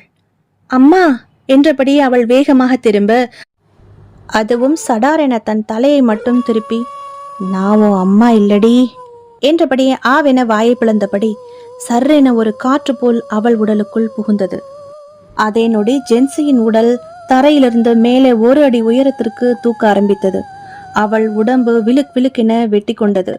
அவள் தலைமுடி எல்லாம் புவியீர்ப்பு விசைக்கு விரோதமாக மேல் நோக்கி தூக்கி அப்படியே ஒரு கோடு கோடாய் நின்று கொண்டது. கழுத்தை மேல் நோக்கி தூக்கினாள். கண்கள் மேலேறி கொண்டு வெறும் வெள்ளை படலம் மட்டும் இப்போது தெரிந்தது. முழுவதுமாக அந்த உருவம் அவளை ஆக்கிரமித்தவுடன் ஜென்சி அலறிய அமானுஷ்ய அலறல் அந்த வட்டாரத்தையே கிடுகிடுக்க வைத்தது. அலறிக்கொண்டே அப்படியே தொப்பென கீழே விழுந்தாள் அவள். அத்தியாயம் 8. அலறல் சத்தம் கேட்டு எல்லோரும் வெளியே ஓடி வந்தனர். ரூபன் அருகில் ஜென்சி இல்லாததை உணர்ந்து பதட்டத்துடன் கீழே படிகளில் இறங்கி வாசலை நோக்கி ஓடினான். அப்பாவும் அம்மாவும் பதறிக்கொண்டே வந்தனர். என்னங்க, யார் இப்படி அலர்னது? வாசல் கதவு திறந்திருக்கு. எப்பா ராசா, உன் பொஞ்சாதி எங்கப்பா? தெரியலம்மா, அவ உள்ள இல்ல, வெளியில அவ சத்தம் மாதிரி தான் கேட்டுது. ராத்திரியும் இப்படித்தான் நடந்தது என்று அவர்களுக்கு பதில் சொல்லிக் கொண்டே வெளியே வந்தான். இதற்குள் வேலைக்காரர்களும் கூடிவிட்டனர். அதில் ஒருவன், ஐயா அங்க பாருங்க, பின்னாடி கிணத்தாண்ட யாரோ விழுந்து கிடக்குறாங்க.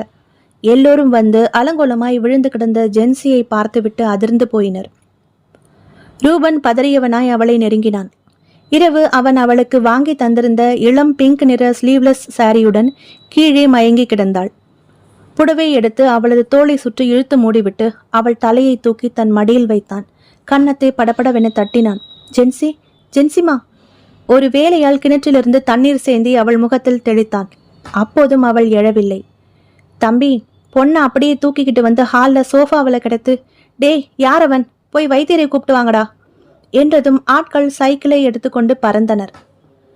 துவண்டிருந்த ஜென்சியை ஒரு கொடி போல் தன் தோளில் கிடத்தி கொண்டு நடந்து வந்து பங்களாவினுள் நுழைந்து ஹாலில் இருந்த நீளமான சோஃபாவில் அவளை கிடத்தினான். சற்று நேரத்திற்கெல்லாம் வைத்தியர் வந்தார். மயங்கி கிடந்த ஜென்சியின் நாடியை பிடித்து பார்த்தார். அவர் முகம் மாறியது. நிமிர்ந்து ரூபனை ஒரு பார்வை பார்த்தார். பின் ரூபனின் தந்தையை பார்த்தார். ரூபனை கேட்டார், தம்பி, உங்களுக்கு கல்யாணமாய் எத்தனை நாள் ஆச்சு? 1 வாரம்தான் ஆச்சு. ஒன்றுமில்ல, பொண்ணு ரொம்ப பலகீனமாக இருக்கு, அதான் மயக்கம் போட்டு விழுந்துருச்சு. தம்பி, நீங்கள் கொஞ்சம் என் கூட அந்த அறைக்கு வாங்க. ஐயா, அம்மா, நீங்களும் தான் என்றபடி ஹாலில் இருந்த ஒரு அறைக்குள் நுழைந்தார். குழப்ப முகங்களுடன் மூவரும் அவரை பின்தொடர்ந்தனர். ஏயா வைத்தியரே, என்ன நீர் பாட்டுக்கு விடு விடுன்னு போறீரு, விஷயத்தை சொல்லுமையா என்றார் ரூபனின் தந்தை ரகுநந்த பூபதி.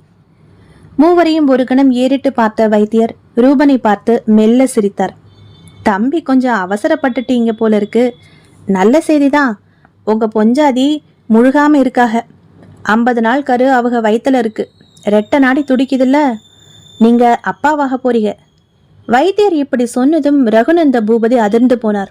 சீலையம்மா தன் கன்னத்தில் கை வைத்து, அடக்கொடுமையே, என்ன தம்பி இது என்று ரூபனை பார்க்க, ரூபனோ முகத்தில் குத்து வாங்கியது போல் உணர்ந்தான்.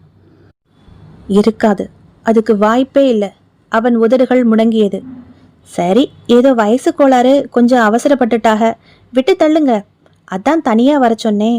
ஊர் காதல விழுந்து ஏடா கூடமா பேசி வைப்பாகல்ல, அதான்.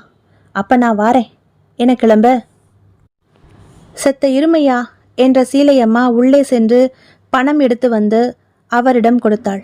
அப்படியே, விபரம் ஊருக்குள்ள தெரிய வேணாம். இப்ப என்ன, 50 நாள் கர்ப்பந்தானே, பார்த்துக்கிடலாம், சமாளிச்சுக்கிடலாம். நீர் போய் யார்கிட்டையும் உளறி வைக்காதையும் என்றதும் வாயெல்லாம் பல்லாக வைத்தியர் வாங்கி கொண்டு நகர முற்பட, ஒரு நிமிஷம் என்றான் ரூபன் அவரை பார்த்து. என்ன தம்பி, வீட்டுக்கு விளக்கான 4 நாள்ல எப்படி கர்ப்பம் தரிக்கும் என்றான் அவரை கூர்ந்து பார்த்தபடியே. அவர் முகம் மாறியது. என்ன, உங்க பொஞ்சாதி வீட்டுக்கு விளக்கானாங்களா? அட ஆமால்ல. யோ வைத்தியரே, என் மருமவ இன்னைக்குதான் தலை முழுகுனா. நான் கூட மறந்துட்டேன் பாரு. என்னையா வைத்தியம் பார்க்கிறீரு என கத்தினாள் சீலையம்மா. வைத்தியர் விழித்தார். ஐயா, நான் போய் சொல்லலைங்க. கருப்ப மேல சத்தியமா ரெட்டை நாடி துடிச்சதுங்களே. என் இத்தனை வருஷ அனுபவத்துல நான் கணிச்சது பொய்யாவாதுங்க என யோசித்து விட்டு, வாங்க போய் பார்க்கலாம் என்று வேக வேகமாக ஹாலுக்கு விரைந்து அங்கு இன்னும் மயக்கத்தில் இருந்த ஜென்சியை நெருங்கி மணிக்கட்டை பிடித்து பார்த்தார். அப்படி பார்த்தவர் திகைத்து போனார். ஒற்றை நாடிதான் துடித்து கொண்டிருந்தது. துண்டால் முகத்தை அழுந்த துடைத்துவிட்டு மீண்டும் நாடி பார்த்தார். அதிர்ச்சி வந்து தாக்கியது அவரை. மீண்டும் இரட்டை நாடி துடித்து கொண்டிருந்தது. மீண்டும் பார்த்தார். மிரண்டு போனார். இப்போது சுத்தமாக நாடியே இல்லை, அடங்கி விட்டிருந்தது. திகைத்து போய் ஜென்சியை பார்த்தவர் பீதியில் அப்படியே உறைந்து போனார். ஜென்சி ஒற்றை கண்ணை மட்டும் திறந்து அவரையே பார்த்து கொண்டிருந்தாள். அந்த ஒற்றை விழி இரத்த சிவப்பில் இருந்தது. ஓவென அலறியபடியே பின்னுக்கு போய் விழுந்தார் வைத்தியர். என்னாச்சு வைத்தியரே? சீலையம்மா கேட்க, இது பெண்ணில்ல, பிசாசு, பிசாசு என்று விட்டு உன்மத்தம் பிடித்தவர் போல வாசலில் இறங்கி தபதபவென வெளியே ஓட ஆரம்பித்தார். இவர்கள் குழப்பமாக ஜென்சியை பார்க்க அவள் மெல்ல கண் விழித்து எழுந்து உட்கார்ந்து கொண்டிருந்தாள். அத்தை, மாமா, என்னாச்சு? ஏன் எல்லாரும் இங்க இருக்கீங்க? சுற்றுமுற்றும் பார்த்துவிட்டு, நான் எப்படி இங்க வந்தேன் என்றாள் வியப்பாய். ஒண்ணுமில்லம்மா, நீ தான் கொஞ்சம் மயக்கம் போட்டு விழுந்துட்ட, அதான். டே தம்பி, உன் பொஞ்சாதிய கூட்டிக்கிட்டு போ. சீக்கிரம் போய் தூங்குங்க, காலையில கோவிலுக்கு போகணும்ல. இந்த வைத்தியர் வேற என்று விட்டு சீலையம்மா நடக்க அவள் பின்னால் நடந்தார் ரூபனின் தந்தை. வைத்தியரின் குடிசை நல்ல பெரிய குடிசை வீடு அது. அவர் மட்டும்தான் வீட்டில். மனைவியும் மகளும் வெளியூர் சென்றிருந்தனர். தனது கட்டிலில் துப்பட்டியை இழுத்து போர்த்தி படுத்திருந்தார் அவர். அவர் உடல் நடுங்கிக் கொண்டிருந்தது. சற்று முன் பெரிய வீட்டில் அவர் பார்த்தது, உணர்ந்தது உண்மைதானா? அந்த பெண், அவள் யார்? விடிந்ததும் ரூபனின் தந்தையிடம் இதை பற்றி பேச வேண்டும் என அவர் நினைத்து கொண்டு தூங்க ஆரம்பித்தார். சிறிது நேரத்திற்கெல்லாம் அவர் மூடியிருந்த போர்வை மெல்ல மெல்ல உருவப்பட்டது. இழுத்து விட்டு கொண்டார். மீண்டும் உருவப்பட்டது. மீண்டும் அவர் இழுத்து விடவும் சடாரென போர்வை படு வேகமாக உருவப்பட்டது. அரண்டு மிரண்டு போய் எழுந்து உட்கார்ந்தார்.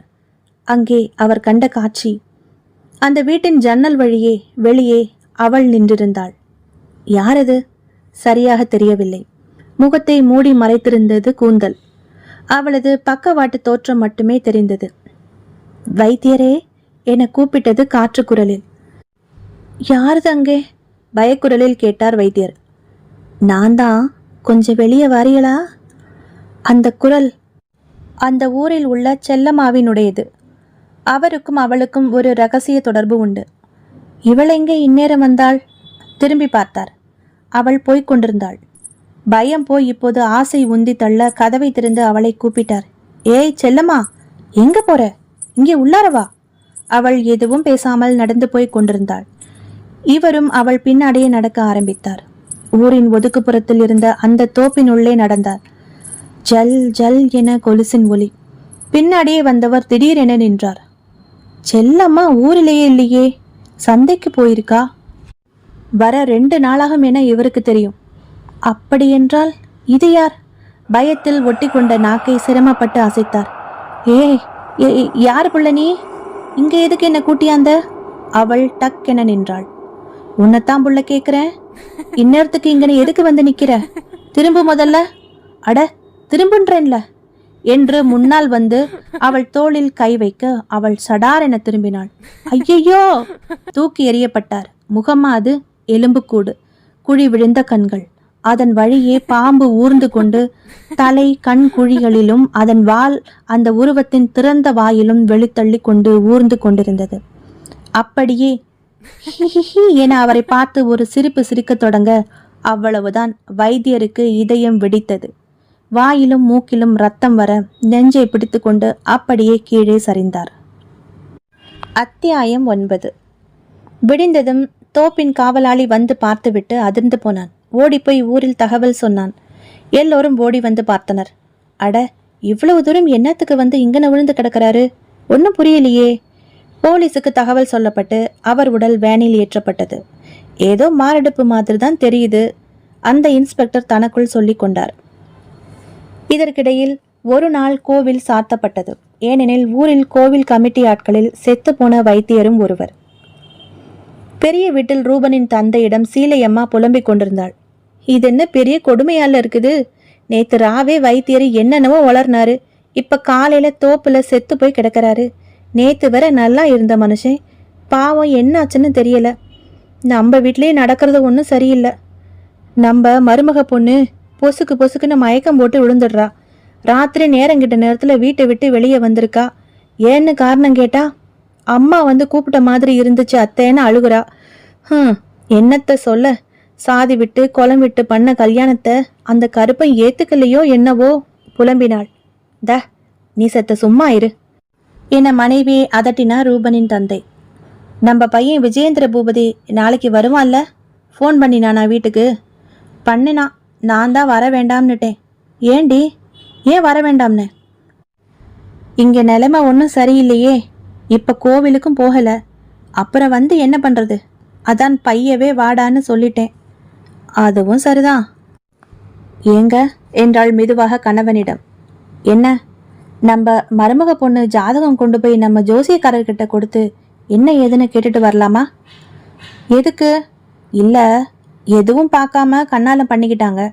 நல்ல நாள் பார்த்தாங்களான்னு கூட தெரியல. அந்த பொண்ணுக்கு ஏதாச்சும் தோஷம் இருக்குமான்னு தெரியல.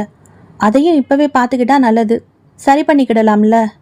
ரூபனின் தந்தை யோசித்து விட்டு சொன்னார். அந்த பொண்ணுக்கு ஜாதகம் இருக்கான்னு தெரியலையே. அட என்னங்க நீங்க, பிறந்த நேரம் வருஷம் இடம் தெரிஞ்சா போதாதா? நாமளே ஜோசியக்காரர்கிட்ட கொடுத்து எழுதி வாங்கிக்கிடலாம் என்றாள் சீலையம்மா. அதே போல ஜென்சியின் ஜாதகம் எடுக்கப்பட்டு புகழ்பெற்ற அந்த ஜோசியரால் கணிக்கப்பட்டது. வீட்டுக்கு வந்திருந்தார் அவர். ரூபனின் தந்தை, சீலையம்மா என அவர் முன் உட்கார்ந்திருந்தனர். வீட்டு பூஜை ரூமில் சமணம் போட்டு உட்கார்ந்து சிறிய மேஜை மேல் ஜென்சியின் ஜாதகத்தை கணித்து பார்த்து ஏதேதோ கணக்குகளை போட்டு கொண்டிருந்து விட்டு ஜோசியர் அவர்களை பார்த்து கேட்டார். இந்த பொண்ணு இப்போ உயிரோடு இருக்கிறாளா என்ன? அத்தியாயம் 10. ஜோசியர் இப்படி கேட்டதும் தூக்கி வாரி போட்டது அனைவருக்கும். என்னையா சொல்றீரு? ரூபனின் தந்தை பதட்டமாக கேட்டார். இப்பத்தான் கல்யாணம் பண்ணி கூட்டிட்டு வந்திருக்கா, உசுரோட இருக்கிற புள்ளையே பொசுக்குன்னு இப்படி சொல்றீங்களே. ரூபனுக்கு கோபம் பீறிட்டது. அப்பா, இதுக்கு தான் நான் இதுக்கெல்லாம் சம்மதிக்கவே இல்லை. சுத்த ரப்பிஷ் என்றபடி எழுந்து வெளியே போனான். அவன் சின்ன புள்ள, அப்படித்தான் பேசுவான். நீங்க கொஞ்சம் நல்லா பார்த்து சொல்லுங்க என்றாள் சீலையம்மா. அம்மா, நான் சொன்னது உண்மைதான். ஒன்று, இந்த பொண்ணு மரணிச்சிருக்கணும், இல்லைனா மரணத்துக்கு நிகரான சம்பவம் இந்த பொண்ணுக்கு நிகழ்ந்திருக்கணும். எது எப்படி இருந்தாலும் இந்த பொண்ணு பொழைச்சிருக்கிறது கஷ்டம்தான். ஐயோ, இப்படி சொன்னா எப்படியா? இதுக்கு என்ன பரிகாரம் சொன்னா அதை செஞ்சு போடுறோம் கவலையுடன் கேட்டாள் சீலையம்மா. அதனால பிரயோஜனம் இல்லை. அது மட்டும் இல்லாம உங்க குடும்பத்துக்கு கெட்ட பெயரும் தீராத அவமானத்தையும் இந்த பொண்ணு தேடி தருவா, இன்னும் 2 நாளைக்குள்ள. இதை சொல்றதுக்கு என்னை மன்னிச்சுக்கிடுங்க என்றபடி எழுந்து போய்விட்டார் அவர். அப்படி போகும்போது சோஃபாவில் அமர்ந்து கால் மேல் கால் போட்டபடி உட்கார்ந்து எங்கோ வெறித்து பார்த்து கொண்டிருந்த ஜென்சியை ஒரு பார்வை பார்த்தார். பின் போய்விட்டார். போகும் அவரையே பார்த்து கொண்டு உட்கார்ந்து கொண்டிருந்தாள் ஜென்சி. பின் மெல்ல எழுந்து பங்களாவின் பின்புறம் போனாள். அங்கு வேலைக்காரி கோழிகளுக்கு தீனி போட்டு கொண்டிருந்தாள். இவளை பார்த்ததும், வாங்கம்மா, உடம்பு தேவலையா இப்போ என்றவளை தலையை சாய்த்து ஜென்சி பார்த்த விதமே ஒரு மாதிரியாக இருந்தது. என்னம்மா அப்படி பார்க்குறிய? எனக்கு தாகமாக இருக்கு, குடிக்க ஏதாவது வேணும், சூடான ரத்தம் இருந்தால் நல்லா இருக்கும். ஒரு வினாடி திடுக்கிட்டாள் வேலைக்காரி. பின் சிரித்தாள். அடடே, ரத்த பொரியல் கேட்கிறீங்களா? இதோ பெரியம்மா கிட்ட சொல்லிட்டா போச்சு, சமையல்காரி கிட்ட சொல்லி செய்ய சொல்லுவாங்க. நீங்களும் இப்படி எதுனா சாப்பிட்டு உடம்ப தேத்தணுமா? இம்புட்டு அழகா இருக்கிய பாருங்க, நோஞ்சானா சதையே இல்லை. நல்ல நாட்டுக்கோழி அடிச்சு சூடாக சமைச்சு சாப்பிட்டா உடம்பு தேறிடும். இருங்க, உங்களுக்கு குடிக்க எதுனா கொண்டாரேன். அதுவரை கோழிகளுக்கு இதை போடுங்க என அந்த தானியத்தை அவள் கையில் திணித்து விட்டு போனாள். ஜென்சி அந்த கோழிகளை பார்த்தாள். அவள் விழிகளில் ரத்தம் சிகப்பு கட்டி கொண்டது. நாக்கை சப்பு கொட்டினாள். தாகம் தாகம் என்றபடியே அந்த பெரிய கோழியை நெருங்கினாள். குஞ்சுகளோடு கொக் கொக் என்று தானியத்தை கொத்தி கொண்டிருந்தது அது. சமையலறையில் சமையல்காரம்மாவிடம் கேட்டு சூடாக காஃபி போட்டு எடுத்து வந்து கொண்டிருந்த வேலைக்கார பெண் பின்கட்டுக்கு வந்து பார்த்துவிட்டு காஃபி டம்ளரை கீழே போட்டுவிட்டு வீல் என அலறினாள். அங்கே சம்மணம் கட்டி உட்கார்ந்து கொண்டு அந்த பெரிய கோழியின் கழுத்தில் வாய் வைத்து அதன் சூடான இரத்தத்தை உறிஞ்சி கொண்டிருந்தாள் ஜென்சி சுகமாக. வாயெல்லாம் ரத்தம் ஒழுகி கொண்டிருந்தது. கோழி துடித்து துடித்து கொஞ்சம் கொஞ்சமாக அடங்கியது. சத்தம் கேட்டு மாடியிலிருந்து பின்கட்டை பார்த்த ரூபன் இந்த காட்சியை கண்டு சகலமும் மிரண்டு போனான். அத்தியாயம் 11. 4 பெண்கள் சேர்ந்து ஜென்சியை கிணற்றடியில் உட்கார வைத்து தண்ணீர் சேர்ந்தி அவள் மேல் ஊற்றி இரத்தக்கரையை எல்லாம் கழுவி கொண்டிருந்தனர். அவளால் பீத்து வீசப்பட்ட அந்த கோழியின் உடல் ஒரு ஓரமாக பரிதாபமாக கிடந்தது. சுத்தமாக இரத்தம் இல்லாமல் சக்கையாக இருந்தது அந்த கோழி. அருகில் இருந்த ஒரு சிறிய அறைக்குள் அவளை அழைத்து சென்று உடைகளை களைந்து நைட்டியை மாட்டிவிட்டனர். அதில் ஒரு வேலைக்கார பெண்ணின் கழுத்தை மெல்ல வருடினாள் ஜென்சி. பழுப்பு நிற கண்கள் உடைய அந்த பெண் உடலை சிலிர்த்தாள். பச்சை ரத்தம் ஓடும் அந்த இள சருமம் ஜென்சிக்குள் ஆசையை உண்டு பண்ணியது.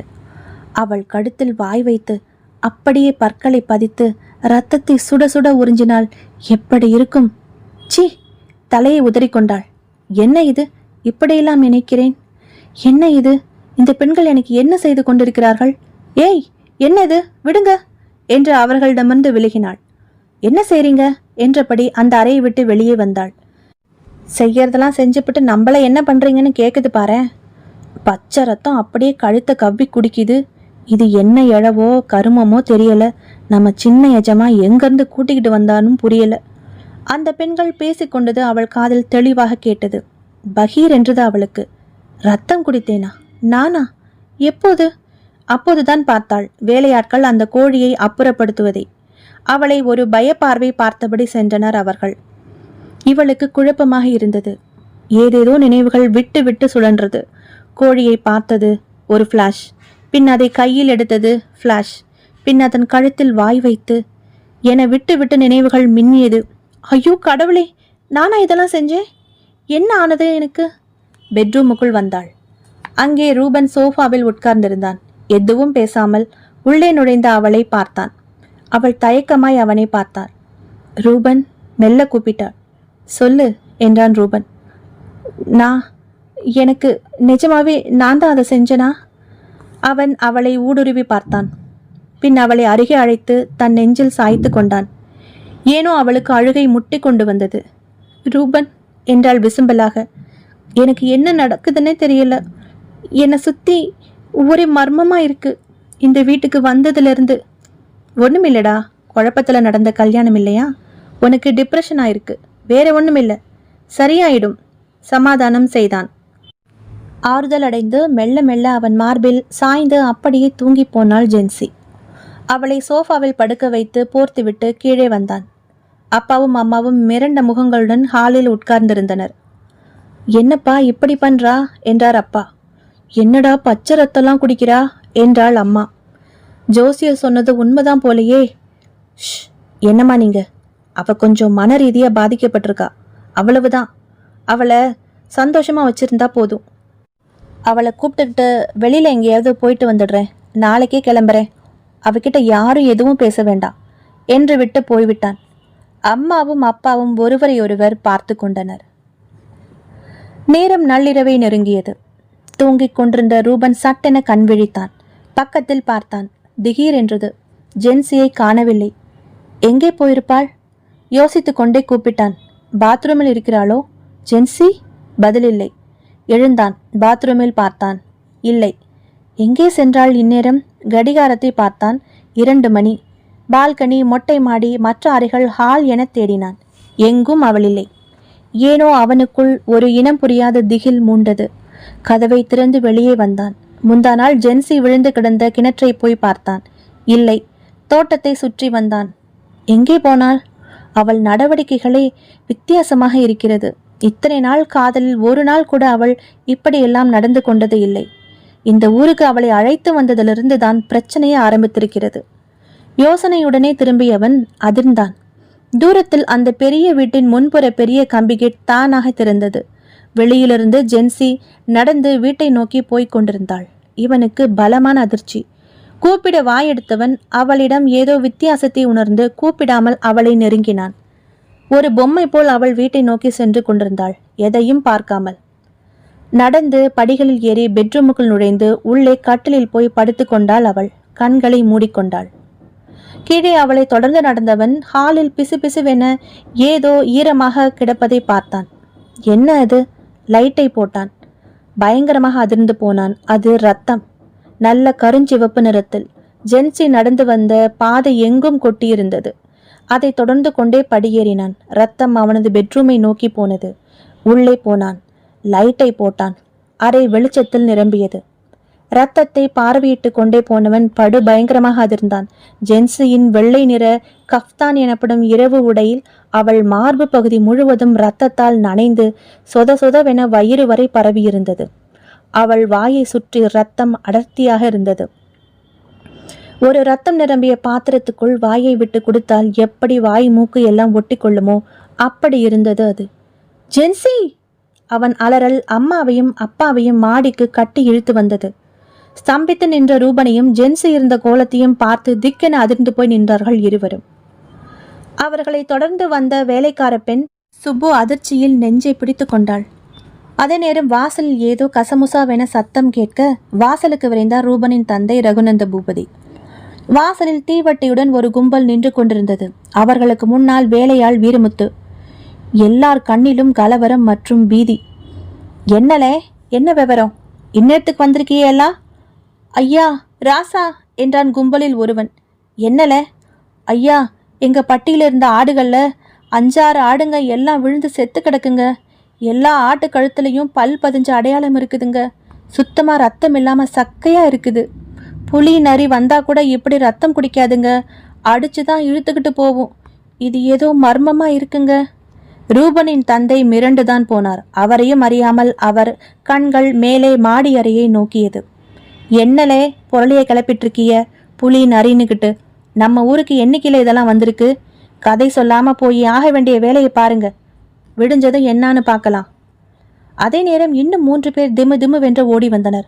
ஐயா, ஐயா, நம்ம முட்டு தெருல 3 திருநாய்ங்க ரத்தம் இல்லாம விழுந்து செத்து கிடக்குங்க. கழுத்துல பல்லு பதிஞ்ச அடையாளம் வேற இருக்கு. அதில் வயதான ஒருவர் பீதியுடன் புலம்பினார்.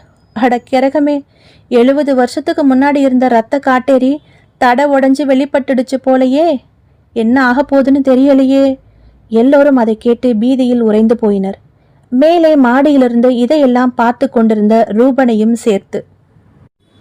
அத்தியாயம் 12. கிராமம் மொத்தமும் அச்சத்தில் உறைந்து போயிருந்தது. வீட்டை விட்டு வெளியே வரவே எல்லோரும் பயந்தனர். சிலர் ஊரை விட்டு போகவும் முடிவு செய்தனர். மீண்டும் காலையில் அசந்து தூங்கிக் கொண்டிருந்த ஜென்சியை அடித்து எழுப்பி வேலைக்கார பெண்கள் பாத்ரூமுக்கு அழைத்து போய் குளிக்க வைத்து வேறு உடை மாற்றிவிட்டனர். அப்படி மாற்றும் போது அந்த பழுப்பு நிற கண்கள் கொண்ட அந்த வேலைக்கார பெண்ணை பார்த்து கொண்டே இருந்தாள் ஜென்சி. எதேச்சியாக அவள் கண்ணை பார்த்த அந்த பெண்ணுக்குள் ஜிலீர் என்றது. ஜென்சியின் கண்கள் சிகப்பு நிறத்தில் மாறியிருந்தது. ஐயோ என அலறியபடியே பின்னுக்கு போய் விழுந்தாள் அந்த பெண். ஏற்கனவே பயத்துடன் ஜென்சியை நெருங்கவே பயப்பட்டு கொண்டிருந்த அந்த பெண்கள் இப்போது அலறி அடித்து கொண்டு ரூமை விட்டு சிதறி ஓடி வெளியே வந்தனர். சீலையம்மா கீழே இருந்து கத்தினாள். வீட்டுக்குள் சாம்பிராணி காண்பித்துக் கொண்டிருந்தாள். வீடு முழுக்க ஏதோ துர்வாடை வீச ஆரம்பித்திருந்தது. ஒரே இரத்த வாடை. என்னடி அங்க சத்தம் என்றபடி வெளியே வந்த அவளின் மீது சொத்தென்று வந்து விழுந்தது ஒரு பெண்ணின் உடல். ரத்தம் இல்லாமல் சக்கையாய் வெளிரி போய் ஒரு மம்மி போல. அது அந்த பழுப்பு நிற கண்களை உடைய வேலைக்கார பெண்ணின் உடல். ஐயோ ஆத்தி அலறினாள் சீலையம்மா. உள்ளே பெட்ரூமிலிருந்து வெளியே வந்தாள் ஜென்சி அட்டகாசமாக. அவளது நீல நிற நைட்டி உடை முழுதும் ரத்தம் சேப்பு கட்டி இருந்தது. இரு வாயின் ஓரத்திலும் இரு கோரை பற்கள் மெல்ல நீண்டு ஒரு அங்குல நீளத்துக்கு வெளித்தள்ள தொடங்கி இருந்தது. இப்போது சீலையம்மாவுக்கு குலை நடுங்க தொடங்கியது. ஐயையோ, பேய், பிசாசு என அலறிக்கொண்டே அந்த பெண்களுடன் சேர்ந்து அவளும் வெளியே ஓடினாள். எல்லோரும் பயந்து வெளியே ஓடியதும் அந்த பெரிய பங்களாவின் கதவு பட்டென்று சாத்தி மூடிக்கொண்டது. உள்ளே இருந்த ஜென்சியின் பேச்சிருப்பு மட்டும் மயிர் கூச்செறியும் அளவுக்கு பெருங்கூச்சலாக கேட்டுக்கொண்டிருந்தது. இப்போது அத்தியாயம் 13. இதற்கிடையில் ஊர் பொது மண்டபத்தில் ஊர் முக்கிய தலைக்கட்டுகள் நாற்காலிகள் உட்கார்ந்திருந்தனர் பயமுகங்களோடு. ஊர் தலைவர், கோவில் பூசாரி, ஜமீன்தார் ரகுநந்த பூபதி என இன்னும் பல பேர் இருந்தனர். ஜமீன்தார் கவலையான குரலில் கேட்டார், அப்போ ஊருக்குள்ள திரும்ப ரத்த காட்டேரி வந்துடுச்சுன்னு உறுதியா சொல்றீங்களா? ஏன்னா எனக்கு இதுல எல்லாம் நம்பிக்கை இல்லை. அந்த வயதான பெரியவர் இடைமறித்தார். என்ன இப்படி சொல்லிட்டீங்க? கிட்டத்தட்ட 70 வருஷத்துக்கு முன்னாடி இப்படித்தான் நம்ம ஊர்ல திடீர்னு ஆடு, மாடு, கோழி, நாயின்னு காணாம போய் ஊரு கண்மா கிட்ட எல்லாம் ரத்தம் இல்லாம வெளியே போய் செத்து கிடந்ததுங்களாம். அது மட்டும் இல்லாம மனுஷங்க கூட செத்து போக ஆரம்பிச்சிருக்காங்க. என்ன காரணம்னு தெரியல. வீட்டை விட்டே யாரும் வெளியே வரவே பயந்தாங்க. அப்ப உள்ள பெரியவங்க எல்லாம் சேர்ந்து முடிவு பண்ணி கேரளாவில இருந்து ஒரு மாந்திரிகனை வரவழைச்சு விவரம் கேட்டாங்க. அந்த மாந்திரிகன் நல்ல கெட்டிக்கார.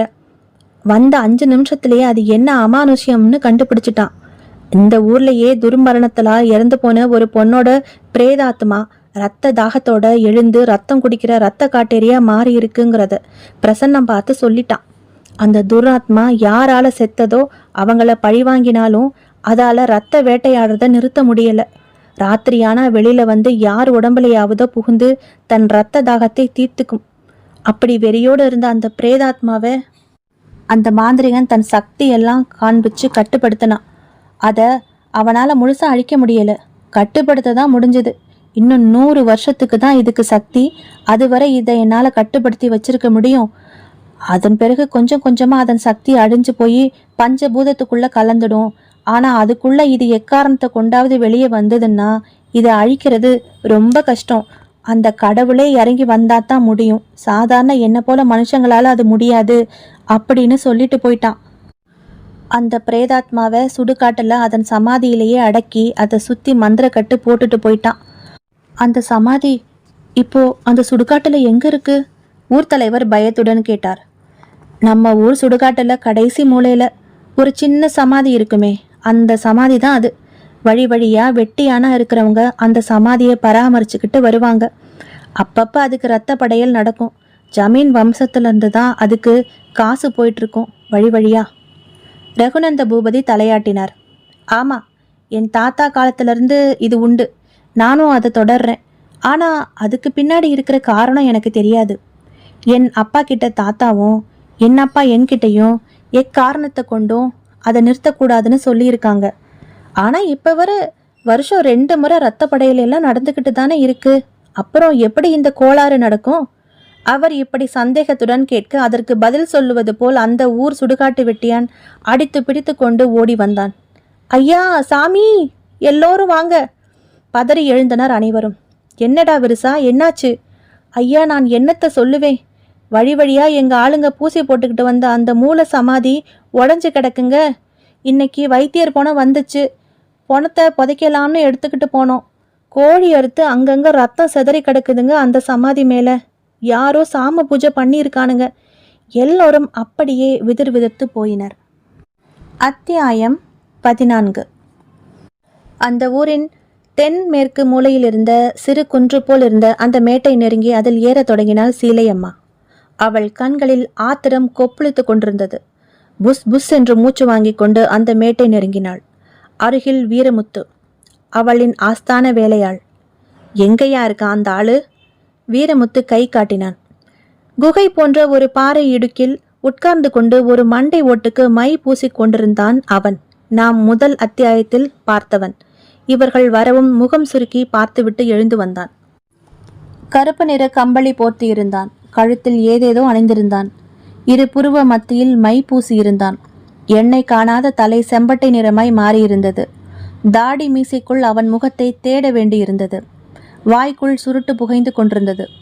தோளில் ஜோல்நாப்பை தொங்கிக் கொண்டு அதிலிருந்து சில எலும்புகள் நீட்டிக்கொண்டு பார்ப்பவர்க்கு அவன் எப்படிப்பட்டவன் என பறைசாற்றி கொண்டிருந்தது. என்ன வீரமுத்து, எப்படி என் வேலை என்றான் சுருட்டை மென்றபடியே, சீலையம்மாவை பார்வையால் அளந்தபடியே. சொன்ன மாதிரியே எல்லாம் நடந்துச்சா? ஆமா, நடந்துச்சு. ஆடு மாடும் தான் நடந்துச்சு. ஆகாச கோட்டைக்குள்ள ஆம்பட்டுக்கிட்டானா ஒருத்தன். கீழே இருக்கிறவனை பார்த்து நீயும் வரியா சவாரிக்குன்னு நானா. அப்படி இருக்கு கதை. ஆங்காரத்தில் ஒலித்தது சீலையம்மாவின் குரல். வீட்டுக்கு வார மூதேவிய ஏவல் வச்சு விரட்டலாம்னு பார்த்தா அந்த கழுத ரத்த காட்டேரியா மாறி இல்ல நிக்கிறா. ஆத்தாடி, கொஞ்சம் அசந்திருந்தா இன்னரே என் கழுத்துல கொலா போட்டுல உறிஞ்சிருப்பா. என்ன சொல்றீங்க? அவன் முகம் கடுத்தது. ரத்தம் குடிக்கிறாளா? நான் அனுப்பின ஏவல் அதெல்லாம் செய்யாதே. கீழே போய் பாரு என்ன அக்கிரமம் நடந்துக்கிட்டு இருக்குன்னு. ஆடு, கோழி, நாய், மனுஷங்கன்னு சகட்டு மணிக்கு ரத்தம் உரியறா அந்த ராட்சசி. ஏயா, நான் என்ன இவன்கிட்ட சொல்லிவிட்டேன்? என் மவன் கூட்டிக்கிட்டு வர கழுத இந்த வீட்டுல 2 நாள் கூட தங்கக்கூடாது. நீ வைக்கிற ஏவல்ல அவ ஒன்று பைத்தியம் பிடிக்கணும், இல்லை தானா உயிரை விடணும்னு தானே சொல்லி அவ போட்டோவை கொடுத்து விட்டேன். அவ என்னடானா என்னையே கொல்லவாரா? நீளமாக புலம்பினாள் சீலையம்மா. அவள் பேச பேச அந்த மந்திரவாதியின் முகம் கூம்பியது. அப்படியே இருந்த இடத்தில் சடக்கென உட்கார்ந்தான். அந்த மண்டை ஓட்டில் தன் கைகளை வைத்து கொண்டான். கண்களை மூடியபடியே ஏதோ மந்திர உச்சாடனம் செய்ய தொடங்கினான். சீலையம்மாவும் வீரமுத்துவும் குழப்பமுடன் அவனையே பார்த்து கொண்டிருந்தனர். சிறிது நேரத்திற்கெல்லாம் கண்ணை திறந்த அவன் முகம் இப்போது வியர்வையில் நனைந்திருந்தது. தப்பு நடந்து போச்சு என்றான் அவன். உடல் நடுங்க ஆரம்பித்தது. நான் அனுப்புனது சாதாரண ஏவல் பிசாசு. ஆனா அந்த பொண்ணு உடம்புல இருக்கிறது பல பேர் ரத்தத்தை குடிச்சு தன் ஆத்மாவை சாகாம வச்சுக்கிற ஒரு பயங்கரமான ரத்த காட்டேரியோடது. நான் அனுப்பின ஏவல் பிசாசை அது ஒண்ணுமில்லாம செஞ்சிடுச்சு. எங்க தப்பு நடந்துச்சுன்னு தான் தெரியல. சீலையம்மா பயத்துடன் கேட்டாள். அதை தடுத்து நிப்பாட்ட முடியாத உன்னால? அவன் மறுப்பாய் தலையசைத்தான். அது என்னால முடியாது. நான் ஒரு சாதாரண ஏவல் மந்திரவாதி, அவ்வளவுதான். எங்கே தப்பு நடந்ததுன்னு தெரியல. இது வரைக்கும் என் ஏவல் பலிக்காம போனதில்லை. நான் அனுப்புன ஏவலை அது பஸ்மமாக்கியிருக்கும். இல்லாட்டி போயிருந்தா இந்நேரம் அது திரும்பி வந்து ஏவல் வச்ச ஒன்னையோ என்னையோ சாகடிச்சிருக்கும். நல்ல வேளை நீங்க தப்பிச்சிங்க. என்னையா பயமுறுத்துற? சீலையம்மாள் மிரண்டாள். ஆமா, ஏவல் பலிக்கலைனாலோ வச்ச ஏவலை அவங்க எடுத்துட்டாலோ அது வச்சவங்களையே திருப்பி வந்து தாக்கும். இதுதான் நியதி. நான் அந்த சுடுகாட்டுல இருந்த வடக்கு மூலையில தனியா இருந்த ஒரு சின்ன சமாதியில தான் என் பூஜையை பண்ணினேன். என்னது வடக்கு மூலையா? கெடுத்தியே குடியே, கிட்டத்தட்ட அலறினாள் சீலையம்மா. அது ரத்த காட்டேரியா, அதை கட்டுப்படுத்தி வச்சிருந்த இடம் அது. அதை போய் உசுப்பி விட்டுருக்கியே. அப்ப நெசமாலுமே அதான் எந்திரிச்சு வந்துருச்சா? ஐயோ கொடுமையே. இதை பாரு, நீ என்ன செய்வியோ ஏது செய்வியோ தெரியாது. ஒழுங்கா அதை பிடிச்சி அடைக்கிற வழிய பாரு. வீடுக்குள்ள புகுந்து கதவை சாத்திக்கிடுச்சது. அது என்னால முடியாது. நான் அதுக்கு எதிராக ஏதாவது செய்யறேன்னு தெரிஞ்சாலே போதும், அது என்னை கொன்னுடும். எனக்கு ஆபத்து. இனிமே இங்க இருந்தா நான் கிளம்புறேன். இனிமே இந்த இடத்துல இருந்தா உங்களுக்கும் தான் ஆபத்து. நீங்களும் ஊரை விட்டு போய் சேருங்க என்றவன் மூட்டையை கட்டி கொண்டு கிளம்பி போயே விட்டான். சீலையம்மா பிரம்மை பிடித்தவள் போய் நின்றிருந்தாள். வீரமுத்து உசுப்பினான். ஆத்தா, என்னடா? இந்த ரத்த காட்டேரி உங்களால தான் திரும்பவும் ஊருக்குள்ளார வந்துச்சுன்னு எசமானுக்கும் ஊருக்கும் தெரிஞ்சா உங்க நிலைமை என்னாகும் என்று சமய சந்தர்ப்பம் தெரியாமல் அவளை கேட்டுவிட்டான். உக்கிரமாக திரும்பி அவனை முறைத்த சீலையம்மா கீழே கிடந்த ஒரு கட்டை எடுத்து, கொள்ளையில போறவனே, ஏவல் வைக்க நல்ல ஆளை பாருடானா எவனோ ஒரு பாடாவதி ஆளை பிடிச்சு அவன் போய் அந்த ராட்சசியை எழுப்பி விட்டுட்டு போயிட்டான். நானே அடுத்து என்ன ஆகுமோன்னு தெரியாம கலங்கி போய் கொலை நடுங்கி போய் நிக்கிறேன். நீ வந்து என்ன பேச்சு பேசுற? மட்டென்று அடைத்தாள் அவனை. ஐயோ அம்மா, யாத்தா, தெரியாம சொல்லிவிட்டேன், மன்னிச்சுக்கிட ஆத்தா. கட்டையை வீசிவிட்டு வாடா என் பின்னாடி என குன்றின் மேலிருந்து கீழே விடுவிடுவென இறங்கி நடக்கத் தொடங்கினாள் அவள். அங்கே அவர்களை வெறித்து பார்த்தபடி ஒரு மரத்தில் காலை தொங்க போட்டுக்கொண்டு உட்கார்ந்திருந்தது அந்த ஏவல் பிசாசு. அத்தியாயம் 15. இதற்கிடையில் ஊரில் ஜென்சி ஒரு பெண்ணை கொன்று பங்களாவினுள் பூட்டிக் கொண்ட விஷயம் ரகுநந்த பூபதியின் காதுக்கு போனது. வெலவெலத்து போனார். எல்லோருக்கும் புரிந்து போயிற்று. யாரோ ஒரு திருட்டு மந்திரவாதி அந்த வில்லங்கமான சமாதியில் ஏதோ வேலை பண்ணி அந்த பிசாசை எழுப்பி விட்டு விட்டான். அது ஊருக்குள் வந்து ஜென்சியை பிடித்து கொண்டு இரத்த வேட்டை நடத்தி கொண்டிருக்கிறது என ஒரு கூட்டத்தில் முடிவு செய்யப்பட்டது. மீண்டும் கேரளாவிற்கு சென்று தேர்ந்த ஒரு மாந்திரிகரை அழைத்து வந்து இந்த இரத்த காட்டரை அடக்குவது என முடிவு செய்யப்பட்டது. இதற்காக ஒருவர் கிளம்ப ஆயத்தமானார். அதே நேரம் ஜென்சிக்காக ஒரு மனநோய் மருத்துவரை பார்த்து கலந்து ஆலோசித்துவிட்டு திரும்பி வந்து கொண்டிருந்தான் ரூபன். அவனுக்கு ஊரில் இப்படி நடந்து கொண்டிருக்கும் கலைபரங்கள் எல்லாம் எதுவும் தெரியாது. இருட்டிவிட்டது. ஊரை நோக்கி வந்து கொண்டிருந்த அந்த கார் கருப்பசாமி கோவில் அருகே வரவும் டக் என நின்றது. என்னாச்சு? காரை கிளப்பினான். கிளம்ப மறுத்தது. சே என்றபடி காரை விட்டு கீழிறங்கினான். தாமாக அவன் கால்கள் கோயிலை நோக்கி சென்றது. கோவிலும் அதை சுற்றிய ஆலமரங்களும் ஊன்றிய வீச்சரிவாளும் மேடையில் கருப்பசாமியும் என அந்த இடமே ஒரு மிரட்டலாக இருந்தது. வீச்சரிவாளை ஓங்கியபடியே மேடையில் குதிரை வாகனத்தில் கருப்பணசாமி முட்டை கண்களை விழித்து ரூபனை பார்த்து, வாடா, இப்போதான் வர வழி தெரிஞ்சதா என கேட்பது போல் இருந்தது. அவன் கை கூப்பினான். மனதுக்குள் பேசினான். கருப்பசாமி, சின்ன பிள்ளையிலேருந்து உன் கோயில் நிழல்ல தான் நான் விளையாடுவேன். படிப்பு வேலைன்னு உன்னை கவனிக்காம விட்டுட்டேன். அதுக்கு என்னை மன்னிச்சிடு. என்னை நம்பி ஒரு பொண்ணு வாழ வந்திருக்கா. அவ இந்த ஊருக்கு வந்ததுலேருந்து ஒரே பிரச்சனையா இருக்கு. என்ன காரணம்னு தெரியல. சின்ன வயசுலயே பெத்த தாயை இழந்துட்டேன். சித்தியோட நிழல்ல தான் வளர்ந்தேன். அவங்களுக்கு பிறந்த பையனுக்கும் எனக்கும் நிறைய வேறுபாடு காண்பிச்சாங்க. மாற்றாந்தாய் மனப்பான்மை தான். இருந்தாலும் அதை வெளிக்காமிச்சிக்காம நான் முடிஞ்ச வர தள்ளியே தான் வாழ்ந்தேன். படிக்கவும் வெளியூர் வந்துட்டேன். தனியாவே இருந்த என் வாழ்க்கையில ஜென்சி வந்தா.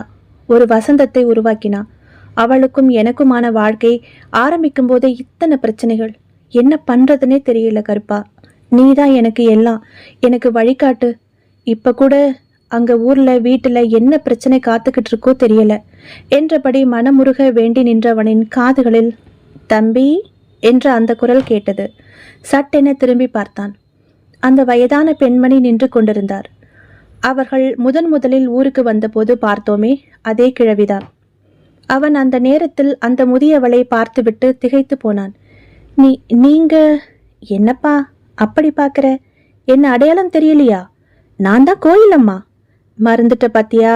நீயும் இந்த ஊர் ஜனங்க மாதிரி. நினைவுக்கு வந்து விட்டது. சிறுவயதில் அவர் கருப்பசாமி கோவிலுக்கு அருகே உள்ள சிறு மண்டபத்தில் தான் தங்கியிருப்பார். ஒரு நாள் திடீரென ஊருக்கு புதிதாக வந்த அந்த 50 வயது மதிக்கத்தக்க பெண்ணை பார்த்ததும் ஊர் மக்கள் சாதாரணமாகத்தான் முதலில் நினைக்க ஆரம்பித்தனர். போக போக அந்த பெண்மணியிடம் சில சக்திகள் இருப்பதை அறிந்து கொண்ட பின் அவரை பார்த்து குறி கேட்க ஆரம்பித்து மக்கள் கோவிலை விட்டு மண்டபத்தில் குழும ஆரம்பித்தனர். கோயில் அம்மாவுக்கு இது பிடிக்கவில்லை. குறி சொல்வதாக இல்லை, என்னை தனியே விடுங்கள் என மறுத்து பார்த்தார். கருப்பனிடம் கேளுங்கள், அவன் தருவான் என்றும் சொல்லி பார்த்தார். சொன்னது பலித்தது என்றதும் 1-4 பெருகி அக்கம்பக்கத்து ஊர்களிலிருந்தெல்லாம் கூட்டம் கோயிலம்மா என குவிய ஆரம்பித்து விட்டது. இவனுக்கு நன்றாக நினைவிருக்கிறது. சிறுவயதில் பள்ளி நண்பர்களுடன் இங்கே வருவான் விளையாட. பைத்தியம் போல கிழிந்த சேலையுடன் இருக்கும் ஒரு வயதானவளை நண்பர்கள் கிண்டல் செய்ய சீண்ட என இருக்கும்போது ரூபன் அவர்களை திட்டுவான். அவருக்கு சாப்பிட ஏதாவது கொண்டு வந்து தருவான். இந்தாங்கம்மா, எங்க வீட்டில் இன்னைக்கு வெள்ளை பணியாரம், இன்னைக்கு கொழுக்கட்டை, உங்களுக்கும் கொண்டு வந்தேன் என கை நிறைய சுட சுட தருவான்.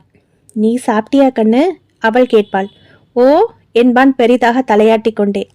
சிரித்து கொண்டே அதில் 2 மட்டும் தான் எடுத்து கொண்டு விட்டு மிச்சத்தை அவனிடமே கொடுத்து விடுவாள். அவனை கண்களை மூட சொல்லிவிட்டு கையை மூடி நீட்டச் சொல்லுவார். மூடிய உள்ளங்கைகளில் சாக்லேட்டுகள் நிறைந்து கிடக்கும். விழிகள் விரிய பார்ப்பான். எல்லாம் உனக்குத்தான், சாப்பிடு என்பாள், கண்களில் கனிவு பொங்க.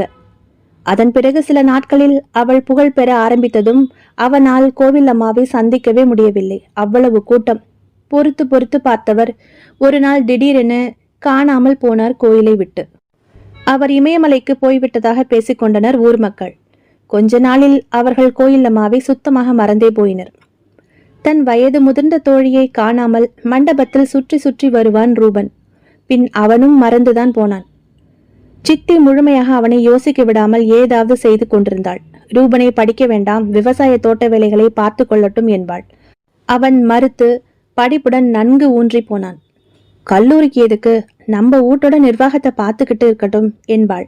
அதற்கு எதிராக கல்லூரி வேலை என தொடர்ந்து 6 ஆண்டுகளாக வெளியூரிலேயே விடுதியில் தங்கி படித்தான். தம்பி விஜயனும் நன்கு படித்தான். நல்லவன். அண்ணா அண்ணா என பாசமாக ரூபனின் பின்னே வளைய வருவான் விஜயன். சித்தியின் ஓரவஞ்சனை யாருக்கும் தெரியாது. இவனுக்குமே புரிய ரொம்ப காலமானது. என்ன கண்ணு என்று பால் ஆற்றி கைகளில் டம்ளரை கொடுத்துவிட்டு நெற்றியை வருடிவிட்டு என் ராசா என்பாள். ஒரேடியாக உருகிவிடும் பார்ப்பவர்களுக்கு. எல்லாம் நினைவுக்கு வர அந்த முதியவளை பார்த்தான் ரூபன். கண்களில் பரவசம். அம்மா நீங்களா என்றான் மகிழ்ச்சி குரலில். தும்பை பூவாய் நரைத்த தலை, சுருங்கிய தேகம், தோளில் ஒரு துணிப்பை, கழுத்தில் ருத்தாட்ச மாலை, ஸ்படிக மாலை, நெற்றியில் சந்தனப்பட்டை, நடுவில் பெரிய குங்கும பொட்டு. அடையாளம் தெரியாமல் மாறியிருந்தாள் கோயிலம்மா. அடையாளமே தெரியலம்மா உங்கள என்றான். நீ மட்டும் என்னவா, நெடு நெடுன்னு வளர்ந்துட்டு. ஆமா, என்னை எப்படி கண்டுபிடிச்சிங்க? அப்ப நீங்க பார்த்தப்ப நான் சின்ன பிள்ளையில. அவர் சிரித்தார். மந்தகாசமான சிரிப்பு. தாய்க்கு தெரியாதா தன் பிள்ளையே? எல்லா தாயும் தன் பிள்ளைக்கு சோறு கொடுப்பா. ஆனா இங்க புள்ளை இந்த தாய்க்கு சோறு கொண்டாந்து கொடுத்து அவ பசிய ஆத்துவான். அது சரி, என்ன இந்நேரத்துக்கு இங்க கோயிலுக்கு வந்திருக்கிறே? முகத்துல கலக்கம், கருப்பன் கிட்ட வேண்டுதல். அவன் முகம் வாடியது. அது என தொடங்கி சகலமும் சொன்னான். அவன் சொல்ல சொல்ல கோயிலம்மாவின் முகம் ஒரு இறுக்கத்திற்கு உட்பட்டது. பெருமூச்சு விட்டபடி சொன்னாள். ஊரார் தொந்தரவு தாங்காம நான் திருவண்ணாமலைக்கு போய் அங்க ஒரு குகையில இத்தனை நாளா இருந்தேன். சமீப காலமாவே என் உள்ளுணர்வு ஊருக்கு திரும்பி போன்னு சொல்லிக்கிட்டே இருந்தது. ஏதோ அசம்பாவிதம் நடக்க போகுதுன்னு என் மனசுக்கு அடிக்கடி தோணிக்கிட்டே இருந்தது. அதான் உடனே கிளம்பி கோவிலுக்கு வந்தேன். என்னப்பா கருப்பா அப்படின்னு கேட்டப்பதான் அசம்பாவிதம் யார் மூலமானு தெரிஞ்சுது. நீயும் உன் மனைவியும் கார்ல போயிட்டு இருந்தீங்க. ரூபன் பதட்டமுடன் கேட்டான். என் மனைவி மூலமா என்ன அசம்பாவிதம் நடக்கும்? கோவிலம்மா பெருமூச்சு விட்டாள். உன் மனைவி இப்போ உன் மனைவியே இல்ல. அது ரத்தம் குடிக்கும் ஈவு இரக்கமில்லாத ஒரு ராட்சஸ் என்றாள் தீர்மானமான குரலில். என்ன என்று அதிர்ந்து போனான் ரூபன். ஆமாம்பா என்ற முதியவர், கருப்பசாமிக்கு விளக்கேற்றி விட்டு வாப்பா சொல்றேன் என்று விட்டு தன் தோள் பையிலிருந்த சில பழைய ஓலை சுவடிகளை எடுத்தாள். கருப்பனை நோக்கி தூக்கி காட்டி கண்களில் ஒற்றிக்கொண்டு அதை பிரித்தாள். இதற்குள் விளக்கேற்றி விட்டு வந்த ரூபனை பார்த்து உட்கார சொல்லி சைகை செய்தாள். பின் பிரித்த ஓலை சுவடிகளை வட்டமாக பரப்பி வைத்து அதன் நடுவில் கருப்புசாமியின் அரிவாளில் சுருகப்பட்டிருந்த அந்த எலுமிச்சம்பழத்தை எடுத்து சுவடிகளின் நடுவில் வைத்தாள். பின் தன் ருத்ராட்ச மாலையை கைகளில் தொட்டபடி கண்களை மூடிக்கொண்டு மந்திரங்களை உச்சரிக்கத் தொடங்கினாள். சற்று நேரத்திற்கு எல்லாம் அந்த ஓலைச்சுவடிகள் எல்லாம் வட்ட வடிவில் அப்படியே மேல் எழும்பி சக்கரம் போல சுழல ஆரம்பித்தன.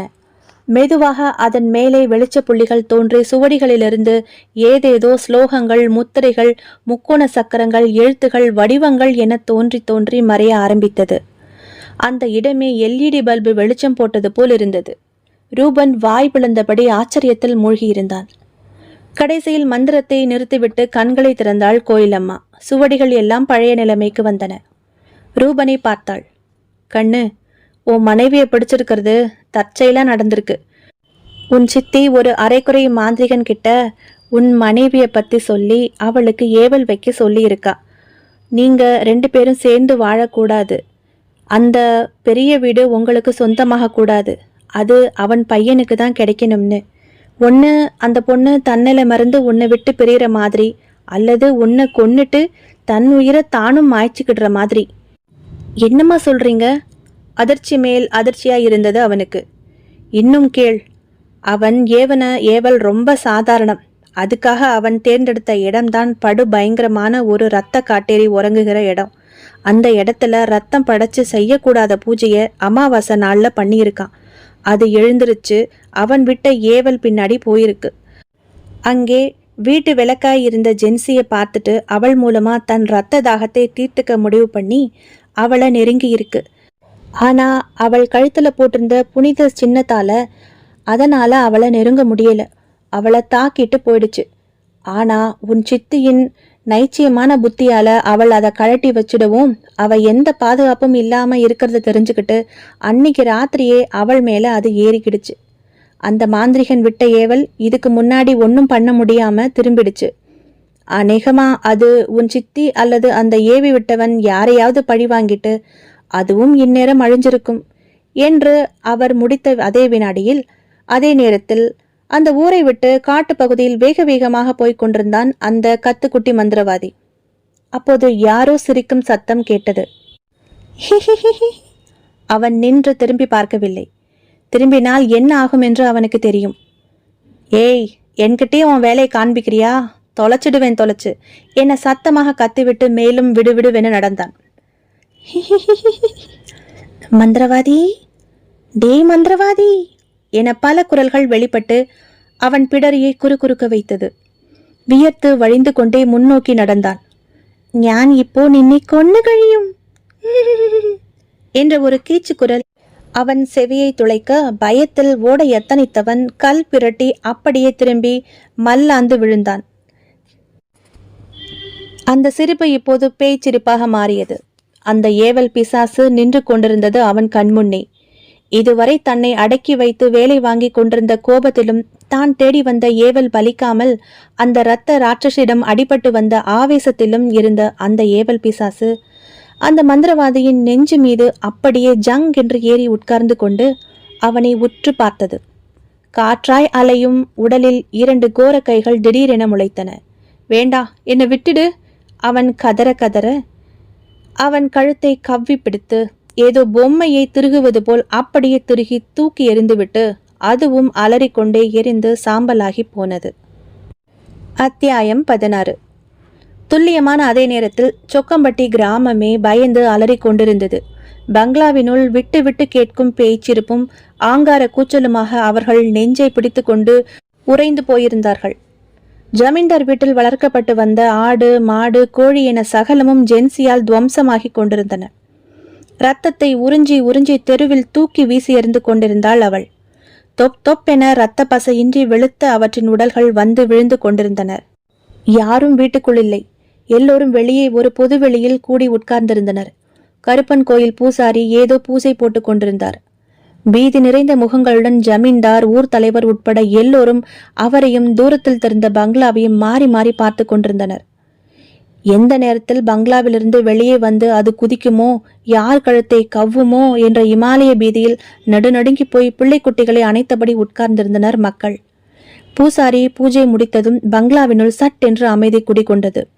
எல்லோரும் ஒருவரை ஒருவர் பார்த்து கொண்டனர். அது அடங்கிவிட்டதா? அப்படி இல்லை என அடுத்த சில நிமிடங்களிலேயே தெரிந்துவிட்டது. ஜமீன்தார் வீட்டு கதவு படீர் என திறந்து கொண்டது. கேட் தடால் என திறந்தது. பெரும் ராட்சச உருவமாய் பூமி அதிர வந்து கொண்டிருந்தாள் ஜென்சி. தலைவிரி கோலமாய், உடலெல்லாம் முற்றிலும் எரிந்து போன தேகம். அது இரத்தத்தில் குளித்த மாதிரி குருதி அப்பி கிடந்தது செக்க செவேல் என. கண்களில் முழி வெளியே வந்திருந்தது. நாக்கு தொங்கிக் கொண்டிருந்தது.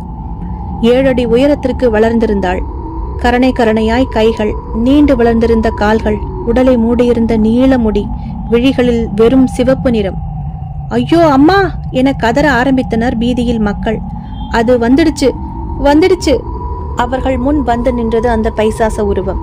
தலையை அங்கும் இங்கும் திருப்பி பார்த்தது. கூட்டத்தில் யாரையோ பார்த்துவிட்டு திருப்தியில் இழித்தது. கோரை பற்கள் மின்ன நாக்கை சப்பு கொட்டியது. கையை நீட்டியதும் அந்த 10 வயது சிறுவன் அம்மா என்ற அலறலுடன் அணைத்து வைத்திருந்த தாயிடமிருந்து பறிக்கப்பட்டது போல் சடீரென பிடுங்கப்பட்டு அந்த இரத்த காட்டேரியின் முன் வந்தான் சுலபமாக. எல்லோரும் பதறினார்கள். பூசாரி செய்வதறியாமல் திகைத்தார். அந்த தாய் பதறினாள். ஐயோ என் புள்ள புள்ள காப்பாத்துங்க ஓலமிட்டாள். அந்த பையன் அப்படியே அந்தரத்தில் ஊசலாடினான். மெல்ல மெல்ல அதன் வாயருகே வந்தான். அவன் கழுத்தில் அது தன் கோரை பற்களை பதிக்க போன அதே தருணம், ஏய் நிறுத்து என்ற கம்பீரமான குரலில் திடுக்கிட்டு போய் அது பையனை விட்டு விட்டு திரும்பியது. சத்தம் வந்த திசையை நோக்கி. காரிலிருந்து கர்ஜித்தபடியே இறங்கினாள் கோயிலம்மா. காரில் ரூபன். ஜென்சி இருந்த நிலையை பார்த்துவிட்டு கண் கலங்கினான். ஊரார் அவளை கூர்ந்து நோக்கிவிட்டு கோயிலம்மா என கூவியபடியே அவள் காலில் வந்து தடால் தடால் என விழுந்தனர். எழுந்திருங்க, எழுந்திருங்க, இறைவனை தவிர எல்லார் காலையும் விழுறீங்க. உங்களுக்கு எல்லாம் காவல் தெய்வமா காத்துக்கிட்டு வர்ற கருப்பு சாமியை கூப்பிடணும்னு ஏன் தோணல? எந்த தெய்வமும் குலதெய்வம் அனுமதி இருந்தா தான் அருள் செய்யவே முடியும். குலதெய்வ வழிபாட்டை முறையா நீங்க செய்யாததோட விளைவு ஊருடைய அருள் சக்தி குறைஞ்சு துஷ்ட சக்திக்கு அது ஆடுகளமா ஆயிடுச்சு. அதனால தான் நம்ம முன்னோர்கள் வழிபாட்டு முறையை வகுத்துட்டு போனாங்க. யாரோ ஒருத்தர் செய்யற தப்பு ஒட்டுமொத்த ஊரையே சாவோட விளிம்பில கொண்டு வந்து நிறுத்தி இருக்கு. ஆசைகள் பேராசைகளாகி இயற்கை கட்டுப்பாடு இதையெல்லாம் மீறி நடக்க வைக்குது என்றபடி சீலையம்மாவை பார்த்தார் கோயிலம்மா. அவள் தலையை குனிந்து கொண்டாள். ரூபன் அருவருப்புடன் அவளை பார்த்தான். இதற்குள் ஜென்சி தன் பிடியிலிருந்து நழுவிய பையனை தேட ஆரம்பித்தாள். அவனது தாய் எப்போதோ அவனை தூக்கி கொண்டு போய் அருகிலிருந்த ஒரு வீட்டுக்குள் சென்று கதவை தாழிட்டு கொண்டாள். அதை தெரிந்து கொண்ட அந்த இரத்த காட்டேரி அந்த வீட்டு கதவை உடைக்க துவங்கியது. போதும், நிறுத்து, இரத்த காட்டேரியே, நிறுத்து உன் அமர்க்களத்தை. இல்லைனா உன்னை அடக்க அந்த கருப்பனை வரவழைக்க வேண்டி வரும். அதை கேட்டு அந்த இரத்த காட்டேரி கடகடவென எக்காலமிட்டு சிரிக்க ஆரம்பித்தது. அமானுஷ்ய குரலில் பேச ஆரம்பித்தது. அப்படி ஒருத்தன் இருந்தா இந்நேரம் வந்திருக்கணுமே. இதுல இருந்தே தெரியலையா அப்படியெல்லாம் இல்லைன்னு? இது என் இரத்த சாம்ராஜ்யம். நான் இரத்த ராட்சசி. நான் இருக்கும் இடமெல்லாம் இரத்த சமாதியா இருக்கணும் என்றபடி ஆவென கத்தியபடியே வாயை குவித்து ஊத ஆரம்பித்தது. உடனே ஒரு பெருங்காற்று உருவாகி அந்த இடமே சூறாவளி வந்தது போல் ஒரு காற்று சுழல் உண்டாக ஆரம்பித்தது. அந்த காற்றை யாராலும் தாக்குப்பிடிக்க முடியவில்லை. இதற்குள் கோவிலம்மா ஊர் தலைவரை பார்த்து கத்தினாள். தலைவரே, உடனே உரிமை மேளத்துக்கும் பம்பை உடுக்கைக்கும் ஏற்பாடு பண்ணுங்க. அதை எடுத்துட்டு வந்து வாசிக்க சொல்லுங்க. கருப்பன் வராம இவ அடங்க மாட்டா. அவரும் உருண்டு பிறண்டு அந்த காற்றில் நடந்து போய் இவற்றையெல்லாம் கொண்டு வந்து அதற்குண்டான ஆட்களிடம் சேர்ப்பிக்க சொன்னார்.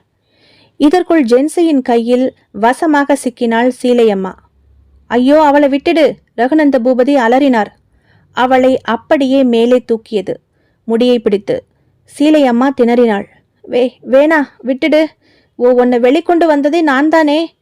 இவளுக்கு வச்ச ஏவலால தானே நீ வெளியில வந்த. என்னை விட்டுடு, எதுவும் செய்யாத. அவள் கிட்டத்தட்ட அலறினாள் எனலாம். அதை கேட்ட எல்லோருக்கும் உண்மை புரிய ஆரம்பித்தது. அடி பாவி என்றார் ரகுநந்த பூபதி. ஆனால் அவள் கழுத்தை பிடித்த ஜென்சி அப்படியே ஓங்கி அவளை தரையில் அடிக்க சுக்கல் சுக்கலாக சிதறிப்போனாள் சீலையம்மா. கண்முன்னே நடந்த அந்த கொடூரம் தாங்காமல் அனைவரும் கண்களை மூடிக்கொண்டனர். அதே நேரம் கோவில் அம்மாவின் உரத்த குரல் கேட்க ஆரம்பித்தது. சம்மணம் போட்டு அமர்ந்திருந்தாள். பக்கத்தில் பூசாரி. பூசாரி, எடு உடுக்கைய, அடி, நிறுத்தாத. அந்த கருப்பன் இறங்கி வர வரைக்கும் அடி. எப்படி அந்த துராத்மா இவ மேல இருக்கோ அதே மாதிரி அந்த தெய்வ சக்தியும் இங்க இருக்க யார் மேலேயாவது இறங்கும். அடி உடுக்கையே. டேய், கர்ஜித்தாள். உருமி மேளம் மற்ற வாத்தியங்கள் அடிப்பவர்களை பார்த்து, அடிங்கடா வாத்தியங்களை, கருப்பன் வர்ற வரைக்கும் நிறுத்தாதீங்க என்றபடி அவள் கையில் அந்த பம்பையை எடுத்து அடித்து கொண்டே கண்களை மூடி தியானிக்க தொடங்கினாள். அவள் ஏதோ மந்திரங்களை முணுமுணுக்க தொடங்கினாள். நேரம் கரைய ஆரம்பித்தது. ஜென்சியின் உடலுக்குள் இருந்த அந்த இரத்த காட்டேரி கை கொட்டி சிரித்து கொண்டிருந்தது. மண்ணை வாரி அவர்கள் மேல் வீசியது. கற்கள் மழையாய் பொழிந்தன. கூடியிருந்த ஊர் மக்களும் எதையும் கண்டு கொள்ளாமல் ஆனது ஆகட்டும் என கைகளை கூப்பி மனமாற அந்த ஊரின் கிராம தேவதையான கருப்பணசாமியை உள்ளம் உருகி வேண்ட ஆரம்பித்திருந்தனர். அடுத்த அரை மணி நேரத்திற்கும் அந்த பிசாசின் சிரிப்பு சத்தமும் பம்பை உடுக்கை உரிமை சத்தமும் மட்டும் அந்த இடத்தில் கேட்டுக்கொண்டிருந்தது. அப்போது திடீரென எங்கேயோ ஒரு பெரிய இடிமுழக்கம் கேட்டது. எல்லார் காதுகளும் செவிடாகும்படி பளீரென ஒரு பெரிய மின்னல் வெட்டியது. வெட்டிய அந்த மின்னல் அங்கு உட்கார்ந்து கண்களை மூடி கருப்பனை மனமாற அழைத்து கொண்டிருந்த ரூபனின் மேல் பாய்ந்தது. அப்படி ஒரு மின்னல் தாக்கினால் எலும்பு கூட சாம்பலாகிவிடும். ஆனால் ரூபன் எழுந்தான். ஆக்ரோஷமாக உடலை முறுக்கியபடியே கைகளை மேலே தூக்கி முன்னும் பின்னும் ஆட ஆரம்பித்தான். ஏய் என்ற கர்ஜனையான குரலில் எல்லோரும் கண் விழித்தனர். அந்த அமானுஷ்யம் இதை எதிர்பார்க்கவில்லை. திடுக்கிட்டு பின்வாங்கியது. அதன் முகம் முன்னை விட இப்போது விகாரமாக மாறியிருந்தது. கருப்பா வந்துட்டியா? கோயில் அம்மா பரவசமானாள். ஊர் மக்கள் தரையில் சாஷ்டாங்கமாக வீழ்ந்தனர். வாத்தியங்களை தொடர்ந்து அடிங்க, கட்டளையிட்டாள் அவள். கைகளை தலைக்கு மேலே கூப்பினாள். வா கருப்பா, வந்து என்னன்னு கேளு அந்த ராட்சசிய. கண்ணீர் மல்க கீழே விழுந்தாள் அவன் கால்களில். முன்னை விட ஆக்ரோஷமாக வாத்தியங்கள் ஒலிக்க ஆரம்பித்தன. தங்களுக்கு துணையாக தங்களை காக்க கருப்பன் வந்துவிட்டான் என்ற கர்வம் அவர்கள் கைகளில் தெரிந்தது. இடுப்பில் கை வைத்தபடி தலையை தூக்கி அண்ணாந்து பார்த்தான் ரூபன். இப்போது ஆஜானுபாகுவாக ஓங்கு தாங்காக இருந்தான். கிட்டத்தட்ட அந்த இரத்த காட்டேரியை விட பெரிய உருவமாய் வளர ஆரம்பித்தான். உடைகள் பட் பட்டென கிழிய ஆரம்பித்தன. அதிசயிக்கத்தக்க வகையில் இடுப்பில் பளபளவென தார்பாய்ச்சு கட்டு இருந்தது. மார்பு, கைகள், நெற்றி என எங்கும் சந்தனம் அப்பியிருந்தது. அவன் உடலெல்லாம் சந்தனம், பன்னீர் வாசனை என அந்த இடமே மணத்தது. ஜென்சியின் உருவிலிருந்த அந்த இரத்த காட்டேரி அவன் வளர வளர உருவம் குன்ற ஆரம்பித்து சராசரி உருவத்திற்கு வர ஆரம்பித்தது. தலையை இடவலமாக ஆட்டியபடியே பின்னோக்கி அப்படியே காற்றில் பறந்து போக ஆரம்பித்தது. அது ஏய் என்று ஆக்ரோஷ குரலில் கூப்பிட்டபடியே அந்த துராத்மாவை நோக்கி ஓடி வர ஆரம்பித்தான் ரூபன். கையை சுழற்றியபடியே ஓடியவனின் கையில் வியக்கத்தக்க வகையில் எங்கிருந்தோ வந்து ஒட்டி கொண்டது ஒரு பெரிய வீச்சறிவாள். அவன் உருவத்திற்கு ஏற்ற மாதிரி. அதன் மீதும் சந்தனம், குங்குமம் வைக்கப்பட்டிருந்தது. கோவிலில் கருப்பசாமியின் கையில் இருந்த அதே வாள் அது. வீச்சறிவாளை சுழற்றி கொண்டு தன்னை நோக்கி ஓடி வரும் ரூபனின் ஆக்ரோஷத்தை பார்த்து ஜென்சியின் உடலிலிருந்த அந்த அமானுஷ்யம் நடுங்க ஆரம்பித்தது. எத்தனையோ உயிர்களை இரத்த காவு வாங்கிய அந்த துராத்மா ரூபனின் உடலில் இறங்கியிருந்த காவல் தெய்வமான கருப்பணசாமியின் கைகளில் சிக்காமல் ஒளிந்து ஒளிந்து ஓடத் துவங்கியது. இறுதியில் அந்த சிறு குன்றின் மேல் ஏறியது அது. எல்லோரும் பின்தொடர்ந்தனர். குன்றின் மேல் ஏறி செல்ல வழியில்லாமல் அது அப்படியே ஓரிடத்தில் ஒடுங்கி போய் நிற்க ரூபன் தன் இடக்கையை அதை நோக்கி நீட்டினான். அவன் கையிலிருந்து வெளிப்பட்ட மின்னல் போன்ற வெளிச்சம் ஜென்சியின் உடலில் பாய்ந்த மறு வினாடி அமானுஷ்யமான அலறலுடன் அந்த துராத்மா அவளது உடலை விட்டு வெளியே வர ஆரம்பித்தது. கொஞ்சம் கொஞ்சமாக. முதலில் அவளது உடலில் இருந்து அதை பிரித்தெடுத்த கருப்பன் ஆவி வடிவில் மகா கொடூரமாய் எரிந்தபடியே நின்று கொண்டிருந்த அந்த உருவத்தை நோக்கி தன் வாளை ஓங்கியது. அப்போது, வேணாசாமி, என்னை விட்டுடு, என்ன தெரியலையா? நான் தான் பொன்னம்மா. உன் காலடியிலேயே விழுந்து கிடந்தேனே, அதே பொன்னம்மா. உன் பேரை சொல்லி சொல்லி கும்பிட்டேனே, அதுக்கு உன் கையாலேயே என்னை கொல்ல போறியா என விசும்பியபடியே கேட்கவும் அந்த பயங்கர உருவம் மாறி ஒரு பெண்ணின் உருவம் தெரிந்தது. இப்போது ரூபனின் கை கீழே தாழ்ந்தது. பெருமூச்சுகளை விட்டபடி ஆவேசத்துடன் முன்னும் பின்னும் ஆடிக்கொண்டிருந்தான் அவன். கண்களை உருட்டி விழித்து கொண்டிருந்தான். என்ற உருமலோடு அந்த பொன்னம்மாளின் ஆவி உருவம் இப்போது கீழே மண்டியிட்டு உட்கார்ந்தது. என்ன, நீயே இப்படி செய்யலாமா? ஒருவனால வஞ்சிக்கப்பட்டு நியாயம் கேட்டு வந்த என்ன அநியாயமா வேசி பட்டம் கட்டி கல்லாலே அடிச்சாங்க இந்த ஊர் ஜனங்க. அவமானம் தாங்காம தீ வச்சு செத்து போனேன். எனக்கு நியாயம் வேண்டாமா? நீ நியாயத்தின் பக்கம் நிற்பதற்கில்லையா? அவள் அழுதாள். நியாயமா? எது நியாயம்? அவரவருக்கு என ஒரு கர்ம வினை உண்டு. மனிதனாக பிறந்தால் இப்படி கர்மாவிற்கு கட்டுப்பட வேண்டும். அதுதான் நியதி. உன் கர்ம வினைப்படி நீ அவமானப்பட்டு இருக்க நேரிட்டது. உன்னை அந்த நிலைக்கு ஆளாக்கியவர்களை நீ கொன்று பழிவாங்கினாய். நான் அதை தடுக்கவில்லை. அது அவர்களது கர்ம வினை. ஆனால் அதன் பின்னால் நீ செய்யும் அட்டகாசங்களை எந்த நியாயத்தில் சேர்ப்பது? என்னை அவமானப்படுத்தியவர்கள் இந்த ஊர் ஜனங்கள். அவர்களின் வாரிசுகள் இவர்கள். எனக்காக பேச யாருமே அப்போது இல்லை. அவர்களை பழிவாங்குவதில் என்ன தவறு? ஏய், உரிமையது கருப்பு. உன் பழி உணர்ச்சியை ஒரு எல்லையோடு நிறுத்தாமல் மேலும் மேலும் தவறை செய்து கொண்டு விட்டாய். இது என் மண். நான் காவல் காக்கும் காவல் பூமி. இதில் உனக்கும் ஓர் இடம் கொடுத்து தனியாக படையல் நடத்தவும் ஏற்பாடு செய்திருந்தேன். ஆனால் நீ அதை கொஞ்சமும் நினையாமல் என் ஊர் மக்களை இவ்வளவுக்கும் செய்ய துணிவாயா? மரியாதையா இந்த ஊரை விட்டு சென்று உனக்கான நேரம் வரும் வரை அமைதியாக இரு. முடியாது, அவள் கத்தினாள். என் இரத்த தாகம் தீரும் வரை நான் என் வேட்டையை தொடர்வேன். உனக்கு உன் சக்தி என்றால் எனக்கு என் சக்தி என்றபடி பொன்னம்மாளின் ஆவி மீண்டும் படுபயங்கர இரத்த காட்டேரியாக மாறியது. ரூபனை பார்த்து சிரித்தது. இவனுடைய ஆத்மா கொஞ்சம் கலங்கினாலும் நீ இவனை விட்டு வெளியேறி விடுவாய் இல்லையா என கேட்டபடியே அது ஜென்சியை நெருங்கியது. அவள் உடலில் இருந்த புடவையை உருவத் தொடங்க, ஏய் என்ற பெரும் ஆவேச கூச்சலோடு ரூபன் உடலில் இருந்த கருப்பசாமி எரிந்த வீச்சருவாள் அந்த இரத்த காட்டேரியின் தலையை துண்டாக்கியது. பயங்கரமான அலறல் அதனிடமிருந்து புறப்பட்டது. உடனே அப்படியே அவன் வாயை குவித்து ஊதவும் அதன் தலை உடல் இரண்டும் மண்ணில் விழாமலேயே அந்தரத்திலேயே எரிந்து சாம்பலாகி காற்றோடு கலந்து போனது. கொம்பு வாத்தியம், எக்காலம், உருமி, பம்பை உச்சஸ்தாயில் முழங்கியது. அங்கு தென்பட்ட மலர்களை எல்லாம் பறித்து கருப்பசாமியின் மீது தூவினாள் கோவிலம்மா. அவள் கண்களிலிருந்து கண்ணீர் கரகரவென வழிந்தது. கருப்பா, எங்க குல தெய்வமே, நம்பினவங்களை நீ என்னைக்குமே கைவிட்டதில்லையப்பா. அடுத்த சில நிமிடங்களுக்கெல்லாம் ரூபன் கத்தியபடியே ஓட ஆரம்பித்தான். அவன் போய் நின்றது கோவில் வளாகத்தில்தான். ஓடி வந்தவன் அப்படியே கருப்பசாமி சிலை முன் தடால் என வீழ்ந்தான். ஜென்ஸை கைத்தாங்கலாக தூக்கி கொண்டு வந்திருந்தனர். கோவிலுக்கு அழைத்து வருவதற்கு முன்பு அவளை கழுவி சுத்தப்படுத்தி இரத்தக்கரையை எல்லாம் போக வேறு உடை அணிவித்திருந்தனர். அவளுக்கு மஞ்சள் நீர் தெளித்து காப்பு கயிறு அணிவித்து விட்டாள் கோவிலம்மா. மயக்கம் தெளிந்து ரூபன் விழித்து எழுந்தபோது விடிந்து விட்டிருந்தது பொழுது. இனி உங்க வாழ்க்கையில எந்த பிரச்சனையும் இல்லை, எல்லாம் கருப்பன் பார்த்துப்பான் என்று அவர்களை ஆசிர்வதித்தாள் கோவிலம்மா. ஆமோதிப்பது போல் கோவில் மணி ஒலித்தது. நிம்மதி பெருமூச்சு விட்டனர் சொக்கம்பட்டி ஊர் மக்கள். கருப்பனின் முகம் மந்தஹாசமாக பிரகாசித்து கொண்டிருந்தது. முற்றும்.